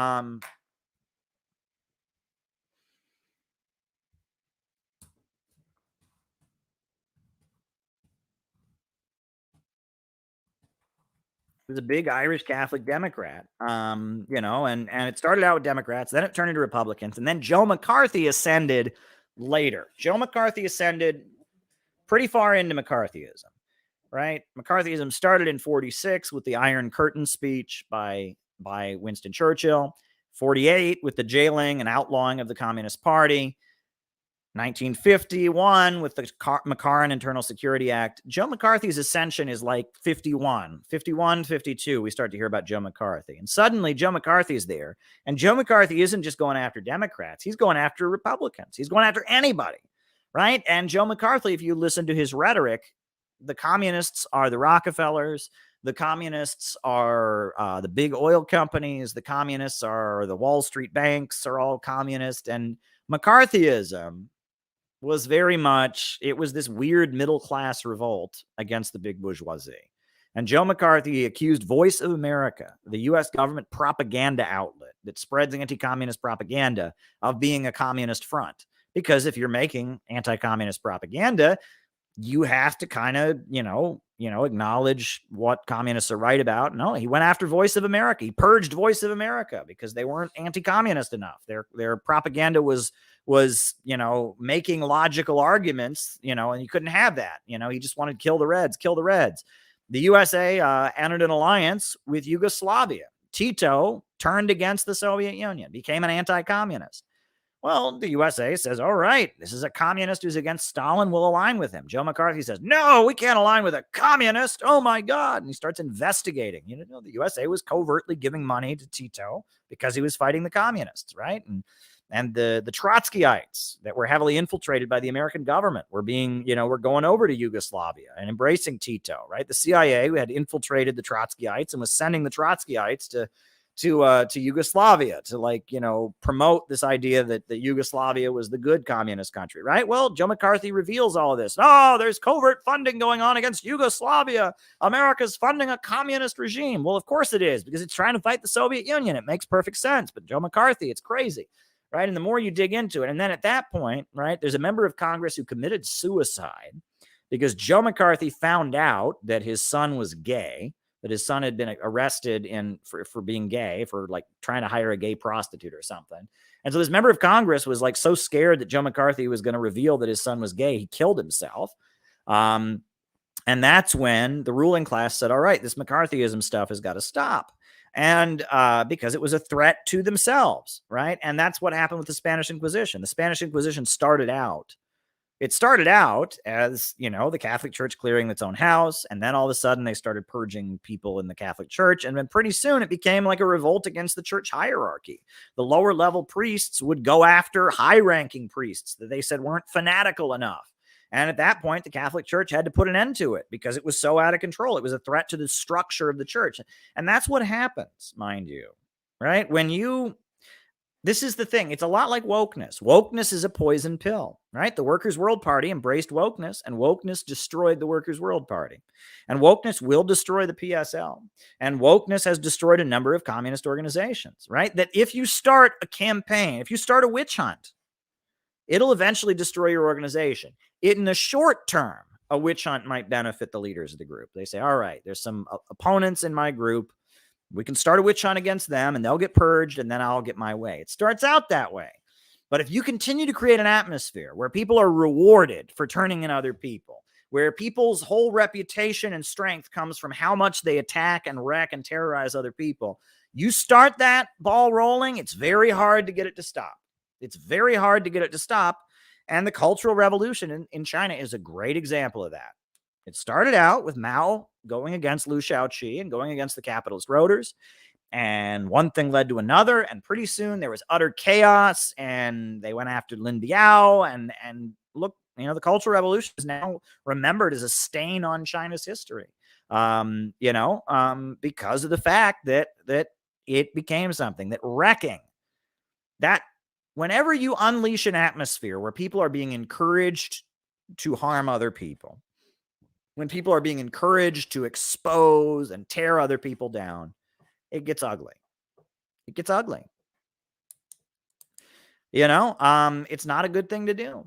It's not a good thing to do. I mean, as a leader, your job is to be a city builder. Your job is to build. And if somebody is playing a negative role in the organization, you may have to remove them. But your job as a leader is not to it's not to whip up hysteria against somebody, right? It's not. Your job as a leader of the organization is to build people up, find people's strengths. And when someone's not doing well in the organization, your job isn't to tear them down for it. Your job is to find a way to get them to do better. That's your job as the leader of the group, right? And that, unfortunately, if you ever start a witch hunt of any kind, it will eventually eat up your own house. Now, the fact that it weakened U.S. imperialism, McCarthyism, eventually, after a while, started weakening U.S. imperialism, that's not something we're mad about. We're obviously happy about that. And that created the opening through which the civil rights movement and the anti-Vietnam War movement could eventually emerge. So we're not sad that U.S. imperialism weakened itself with a witch hunt. But witch hunts always have a weakening effect, right? The Great Terror in the Soviet Union, 1937, the purges and all of that hurt the Soviet Union. All right, that hurt the Soviet Union. That, no one is happy about that. Yezhov was executed for it because the results of that atmosphere in the Soviet Union, that great purge or whatever you want to call it, that the atmosphere was negative. There was a very negative atmosphere created by the events of the late 30s in the Soviet Union. You don't ever want to create an atmosphere like that. You never want to create an atmosphere like that. How did you meet your wife? Suit socialism. I'm not quite understanding the question. Did I meet my wife through suit socialism? Is that what you're asking? So, like, I put out an ad. I am a communist who wears a suit. Is there someone who would like to date me? Like, are these separate questions, Captain Squid, or are they the same question? You need to clarify. There. I don't understand are those two things related, or are they just separate questions? I'm going to write it down though, but please clarify. Clarify, Captain Squid. How did you meet your wife? Suit socialism. Those similar questions or separate questions? Suitor, yeah, that's right. Suitor social, yeah. Oh, I still wear suits. Just not every night on here. Every night. They're separate questions. Very good. I got it. You're on the list. You're on the list, Captain Squid. You're on the list. All right. Okay, next question. What are your thoughts on the dissolution of the USSR 31 years ago? It was a disaster. It was a disaster. The fall of the Soviet Union was an economic disaster, and it hurt the peoples of the former Soviet Union economically. It devastated them, number one. Number two, it hurt the global struggle against imperialism. South Africa would be a socialist country now if it hadn't been for that. Ireland would be a socialist. We'd have a united socialist Ireland if it weren't for that. Cuba would be much stronger. It was a real big setback for the global communist movement. Yes, it arose from problems that existed in Soviet society that needed to be corrected. That's true. But it was not a good thing. It was a devastating thing. And one of the things that I find to be horrifying is one of the great ways to tell someone's a fake leftist is that they somehow think it was good. This is a really common thing I've seen among fake leftists. They say, well, the fall of the Soviet Union was good because now socialism is no longer synonymous with brutal dictatorship. Oh, really? Really? Because last I heard that they still make the same arguments. So yeah, there was all these Trotskyites, a lot of people, Maoists, others, who celebrated the fall of the Soviet Union. But you know what? They all lost influence. Communism as a movement, even the groups that had nothing to do with the Soviet Union, they all lost membership. Socialism as an idea was significantly weakened. The influence of Marxism was weakened because something material was lost. It wasn't just an idea that lost when the Soviet Union fell, right? The fact that the fall of the Soviet Union was the loss of a huge chunk of the world that was free from the imperialists. And it was imperialist recolonization and reconquest of Eastern Europe and devastation, economic devastation. The Soviet Union was a friend of all colonized people who were fighting for national liberation. The Soviet Union was a friend of progressive forces all across the planet. And when they lost, that was a setback for all progressive forces. No question about it. There's no other way to put it. And people who don't want to recognize that, they're living in la-la land because it really was a setback. And everyone, if you look at the early 90s, the global socialist movement did not gain. It was a huge loss. Years ago, during the Arab Spring, I had to go to this conference, and I sat through a talk by a Trotskyite, a leader of the ISO, the International Socialist Organization. And I heard this guy speak. And it's like, I wish I could dig this speech up. If anyone can find the video of this speech, I would like to put it out there. Because this guy, if you want to talk about somebody who was wrong, if you want to talk about an epic failure, like somebody who made predictions that were completely wrong, go and listen to this speech. Because this guy got up there and he talked about how the revolution in Egypt and the revolution in Tunisia was so great that it was happening now. Because if this uprising in Egypt had happened, 30 years ago, the quote unquote Russian Empire, i.e. the Soviet Union, would have taken it over. I kid you not. That's what he's saying. It's like, if this revolt had happened in Egypt in 1980 or in 1970, it would have been taken over by the Russian Empire. But now, because there is not a Soviet Union, this revolt can simply become an expression of people's will. Really? How did that turn out? How's Egypt doing, right? Thank goodness the Soviet Union wasn't there in 2011 to be involved in that, right? I mean, oh my God, right? And he's sitting, and there was an uprising in Cuba, but the Russian Empire took it over. And look how that turned out. Well, yeah, look how that turned out. How's Cuba doing in comparison to Egypt today? Oh my God. He was sitting there going on about how great it was, how great it was. The Arab Spring is just so amazing because there ain't no Soviet Union no more. And if these kind of revolts had happened in another time, the Soviet Union would have co-opted it. And it's so great. And look what happened to the Arab Spring. The Arab Spring didn't accomplish shit except for Yemen. The only good thing that came out of the Arab Spring was the Yemeni people fighting for their freedom. Other than Yemen, nothing good. Syria, Libya, Tunisia, Egypt, all of that has just led to people's conditions getting worse and worse and worse. Things are worse in Egypt today than they were before the Arab Spring. Things are worse in Tunisia than they were before the Arab Spring. Things are definitely worse in Libya and in Syria than they were before the Arab Spring. The Arab Spring, yeah, without a global communist movement, without the Soviet Union and anti-imperialism there, yeah, you're right. You're right. You're right. Yeah. I mean, it's shocking that people could get up and talk this way. All right. The ISO, the fact that they got up and said that. I mean, I almost want to, wherever this guy is, I'm sure this guy is still out there. ISO dissolved into DSA. This guy, I mean, you want to talk about an epically wrong analysis. Oh, thank goodness there's no Soviet Union now. Look how great it's going in Egypt. I mean, the Soviet Union would have ruined it all. I beg to differ, my friend. I beg to differ. Oy. All right. Next question. Would you agree with people who say that Jesus was a socialist or had socialistic tendencies? Why, yes. Yes, I would. I would agree. In fact, I published a book called Jesus is a Socialist. It's no longer on the market, but we're looking to put out another book along similar lines. Yes, I would argue that Jesus was a socialist. And in fact, I will read to you from the Bible. All right? No need to take my word for it. Let's just do some reading. Why don't we just go through the Bible? We'll talk about it. Matthew 6:24. No one can serve two masters, for either he will hate the one and love the other, or he will be devoted to the one and despise the other. You cannot serve God and money. Matthew 19:23 through 24. And Jesus said to his disciples, truly, I say to you, only with difficulty will a rich person enter the kingdom of heaven. And again, I tell you, it is easier for a camel to go through the eye of a needle than for a rich man to enter heaven. Matthew 21:12.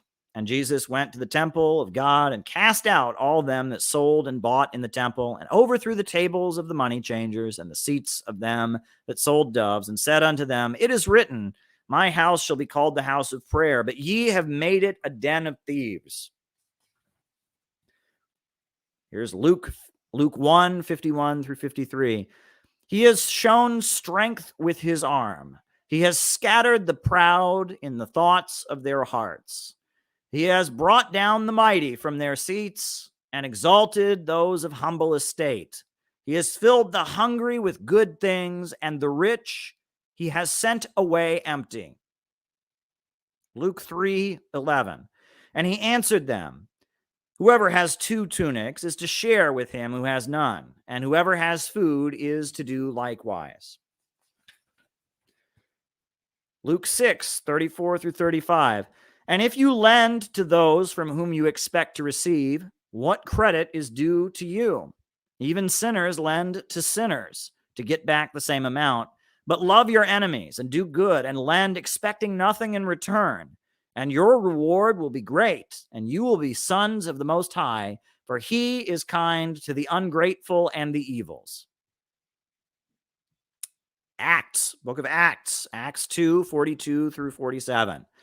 And they continued steadfastly in the apostles' doctrine and fellowship, and breaking of bread and in prayers. And fear came upon every soul. And many wonders and signs were done by the apostles. And all that believed were together and had all things in common. And they sold their possessions and goods and parted them to all men as every man had need. And they, continuing daily with one accord in the temple, breaking bread from house to house, did eat their meat with gladness and singleness of heart, praising God and having favor with all the people. And the Lord added to the church daily such as should be saved. Luke 16:19, 25. There was a certain rich man which was clothed in purple and fine linen, and fared sumptuously every day. And there was a certain beggar named Lazarus, which had laid at his gate full of sores, and desiring to be fed with the crumbs which fell from the rich man's table. Moreover, the dogs came and licked the sores. And it came to pass that the beggar died, and was carried by the angels into Abraham's bosom. And the rich man also died, and was buried. And in hell he lifted up his eyes, and began in torments to seethe, Abraham afar off, and Lazarus in his bosom. And he cried and said, Father, have mercy on me. Send Lazarus, that he may dip the tip of his finger in water and cool my tongue, for I am tormented in this flame. But Abraham said, Son, remember that thou in thy lifetime received thy good things, and likewise Lazarus evil things. But now he is comforted, and thou art tormented. And there's Acts 4:32 through 35. And all the believers were in one heart and one mind, and no one claimed anything of their possessions that was his own. But they shared everything they had. And with great power, the apostles continued to testify the resurrection of Jesus Christ. And God's grace was so powerfully at work in them, all that there were needy persons among them. For from time to time, those who owned land or houses sold them and brought the money to the apostles' feet and put it at the apostles' feet, and it was distributed to anyone who had need. James 5:1 through 6. Now listen, you rich people, weep and wail because of the misery that is coming on you. Your wealth has rotted, and moths have eaten away your clothes. Your gold and silver are corroded. Their corrosion will testify against you and eat your flesh like fire. You have hoarded wealth in the last days. Look, the wages you failed to pay the workers who mowed your fields are crying out against you. The cries of the harvester have reached the ears of Almighty God. You have lived on the earth in luxury and self-indulgence. You have fattened yourself in the day of slaughter, and you have condemned and murdered the innocent one who was not opposing you. Brings tears to my eyes. What do you think this line here about you have lived on earth in luxury and self-indulgence? You have fattened yourself in the day of slaughter. That sounds like the military-industrial complex to me. Who fattens themselves in the day of slaughter? The military-industrial complex. You've gotten rich by people killing each other. You've gotten profits from war. You have fattened yourselves in the day of slaughter. Jesus was warning us about the prison-industrial complex. You have fattened yourself in the day of slaughter. And earlier, he's warning us about exploitation. He says, the wages you failed to pay the workers who mowed your fields are crying against you. And the cry of the harvester has reached the ears of God. God has heard the cry of the workers who are being ripped off and exploited. He's heard their cry. This is powerful stuff. 1 Timothy 5:8. But if anyone does not provide for his relatives, and especially for members of his household, then he has denied faith and is worse than an unbeliever. 1 Timothy 5:18. For the scripture says, you shall not muzzle an ox when it treads out the grain, and the laborer deserves his wages. Right? No slavery. The laborer should be paid. 1 Timothy 6:10. For the love of money is the root of all kinds of evil. And it is through this craving that some have wandered away from the faith and pierced themselves of many pangs. Ephesians 4:28. Let him that stole steal no more, but let him labor, working with his hands the thing which is good, and that he may give to those who need. Right? Working for the good of others, for need, not for profit. Revelations 6:5-6. And when the Lamb opened the third seal, I heard the living creature say, come. And I looked, and there before me was a black horse. Its rider was holding a pair of scales in his hand. And then I heard what sounded like a voice among the four living creatures, saying, 2 pounds of wheat for a day's wages, 6 pounds of barley for a day's wages, but do not damage the oil and wine. Sounds like Satan. Satan is a capitalist ripping off his workers, right? The black horse, 2 pounds of wheat for a day's wages. Satan is a capitalist, calculating how little he can pay his workers. Revelation 6:15. And then the kings of the earth, the princes, the generals, the rich, the mighty, and everyone else, both slave and free, hid in caves among the rocks and mountains. And they called to the rocks and the mountains, fall on us, hide us from the face of him who sits on the throne and from the wrath of the Lamb. For the great day of their wrath has come, and who can withstand it? All the rich and powerful people, the kings and the princes, are begging, can the rocks and the mountains fall on us? Can we die now? Because the vengeance of the Lord is coming, and it'll be far worse.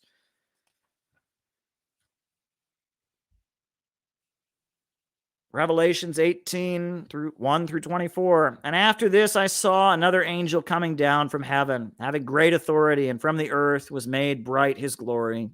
And he called with a mighty voice, fallen, fallen is Babylon the Great. She has come from the dwelling place of demons, a haunt for every unclean spirit, a haunt for every unclean bird, a haunt for every unclean and detestable beast. For all nations have drunk the wine of passion from her sexual immorality, and the kings of the earth have committed immorality with her, and the merchants of the earth have grown rich from the power of luxurious living. And then I heard a voice from heaven saying, come out of her, my people, lest you take part in her sins, lest you share in her plagues. From her sins are heaped high as heavens, and God has remembered her iniquities. Right? It's talking about the whore of Babylon, that the kings of the earth committed immorality with her, and the merchants of the earth grew rich from her luxurious living. Sounds like a global empire is going to be created. Some kind of global empire is going to be created. And the kings of the earth will be having sex with it, and the merchants of the earth will be growing wealthy from it. And then God will say, come out of her, my people, lest you take part in her sins, lest you share in her plagues, for her sins are heaped as high as heaven. Come out of it. Come out of it. And this is the last one I'll read, but it's a long one. Now, when Jesus saw the crowds, he went up to the mountain and sat down. And his disciples came to him, and he began to teach. And he said, blessed are the poor in spirit, for theirs is the kingdom of God. Blessed are those who mourn, for they will be comforted. Blessed are the meek, for they shall inherit the earth. Blessed are those who hunger and thirst for righteousness, for they shall be fulfilled. Blessed are the merciful, for they will be shown mercy. Blessed are the pure in heart, for they will see God. Blessed are the peacemakers, for they will be called children of God. Blessed are those who are persecuted because of righteousness, for theirs is the kingdom of God. And blessed are you when people insult you and persecute you falsely for saying all kinds of evil against you because of me. Rejoice and be glad, because great is your reward in heaven. For in the same way they persecuted the prophets who were before you. You are the salt of the earth, but if the salt loses its saltiness, how can it be made salty again? And it is no longer good for anything except to be thrown out and trampled underfoot. You are the light of the world. A town built on a hill cannot be hidden, and neither do people light a lamp and put it under a bowl. Instead, they put it on a stand, and it gives light to everyone in the house. And in the same way, let your light shine before others, that they may see in your good deeds and glorify your Father in heaven. That's Matthew 5, 1 through 17. If you think Jesus was an advocate of the free market, you think he was an advocate of greed and selfishness, you must have never read the Bible. And that was just some of it. I could keep going. Yes. Who was it who asked that question? He was on the Rockfin. I hope he's still watching, right? That was Chris Leon who asked, and that was the answer. All right. Next question. Oh, there was a super chat that went by, I think, right? Or no? Did I miss a super chat? I don't think so. All right. Next question. Okay. Isn't sending Patriot missiles to Ukraine another provocation against Russia? Absolutely it is. Absolutely it's a provocation against Russia. The world is sick of this war and the devastating economic impact it's having on the global oil markets. The people of Ukraine have died en masse. Everyone's tired of this war, but there is a sick group of sinister Malthusians who are determined to keep it going. And yeah, they had a sick rally in Washington, D.C. that was disgusting, a pro-war rally, and they're sending missiles, and yeah, it's awful. Should be opposed. I mean, yes, that's intended to escalate this conflict. Books on the fall of the USSR. Well, the first book I would recommend on the fall.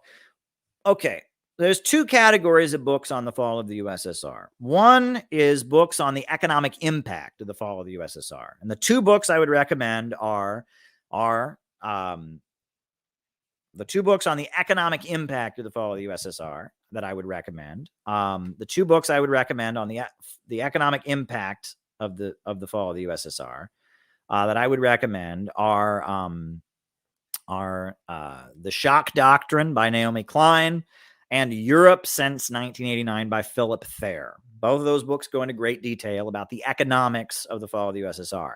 Now, if you're looking for a Marxist-Leninist analysis of the fall of the USSR, I would recommend three different books. I would recommend Perestroika, The Complete Collapse of Revisionism by Harpal Brar. It's the first book I would recommend. The next book I would recommend is Perestroika by Sam Marcy, the founder of the Workers' World Party. And the last book I would recommend on the fall of the USSR would be Socialism Betrayed by Thomas Kenny and Roger Kieran. All three of those books, they give different analysis. They're not all three the same, but they all have very good insights into the Soviet Union and why it fell. There's also a good book called Heroic Struggle and Bitter Defeat that was published by the Communist Party of the United States as well. So those four books, those are Marxist analysis of why the USSR fell. Very good. All right. Next question. How did I meet my wife? My wife was never a communist, and she's not a communist. But my wife is an activist and a progressive activist. She organizes for the rights of domestic workers, and she is an immigrant herself, and she was involved with doing immigrant rights activism in New York City. And I was a member of the Workers' World Party, and my wife was involved in the May 1st Coalition, which was an activist group that protested on May 1st for the rights of immigrants. And my wife was involved with it. That's how I met her. And every year I was a full-time activist with the International Action Center and Ramsey Clark, and we were involved in building the May 1st demonstration. So was my wife. And so I knew my wife for many years before we started dating. So that's how I met my wife.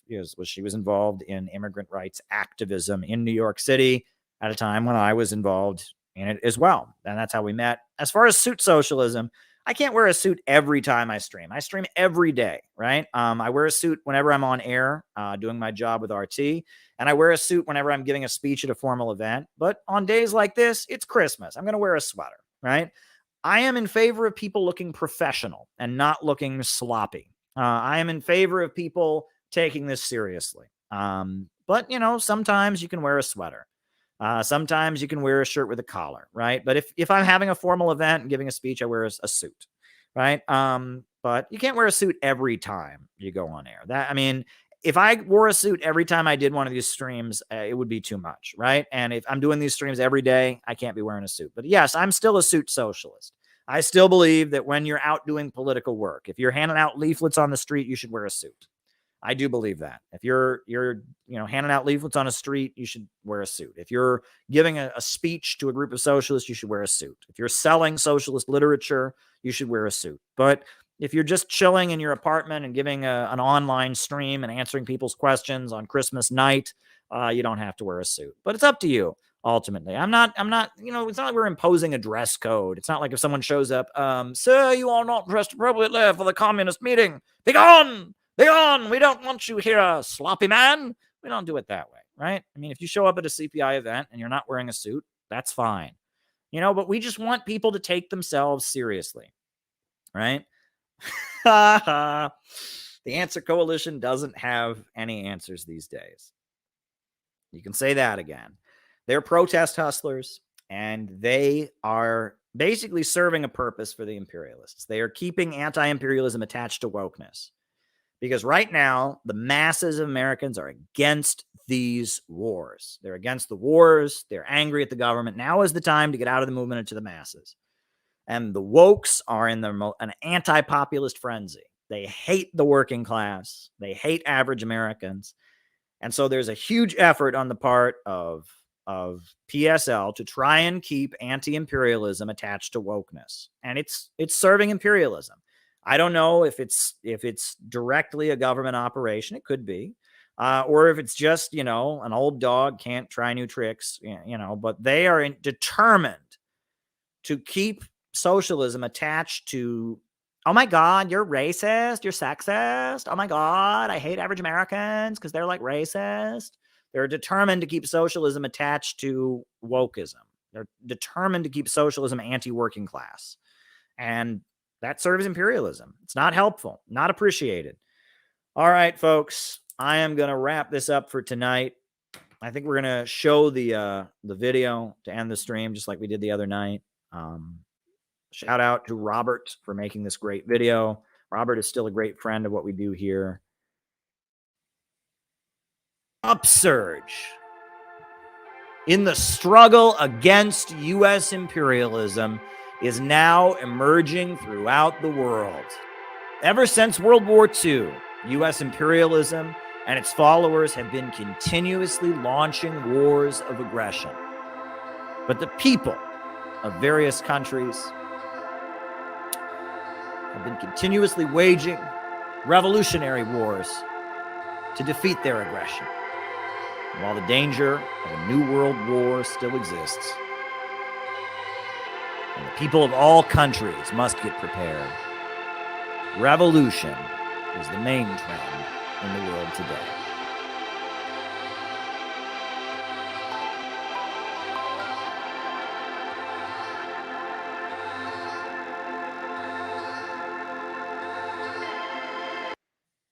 Good night, everybody. We need a government of action to fight for working families. I love you all. I'll be back tomorrow. Happy holidays. Merry Christmas. There's no better way to spend my Christmas than with all of you. Stay strong.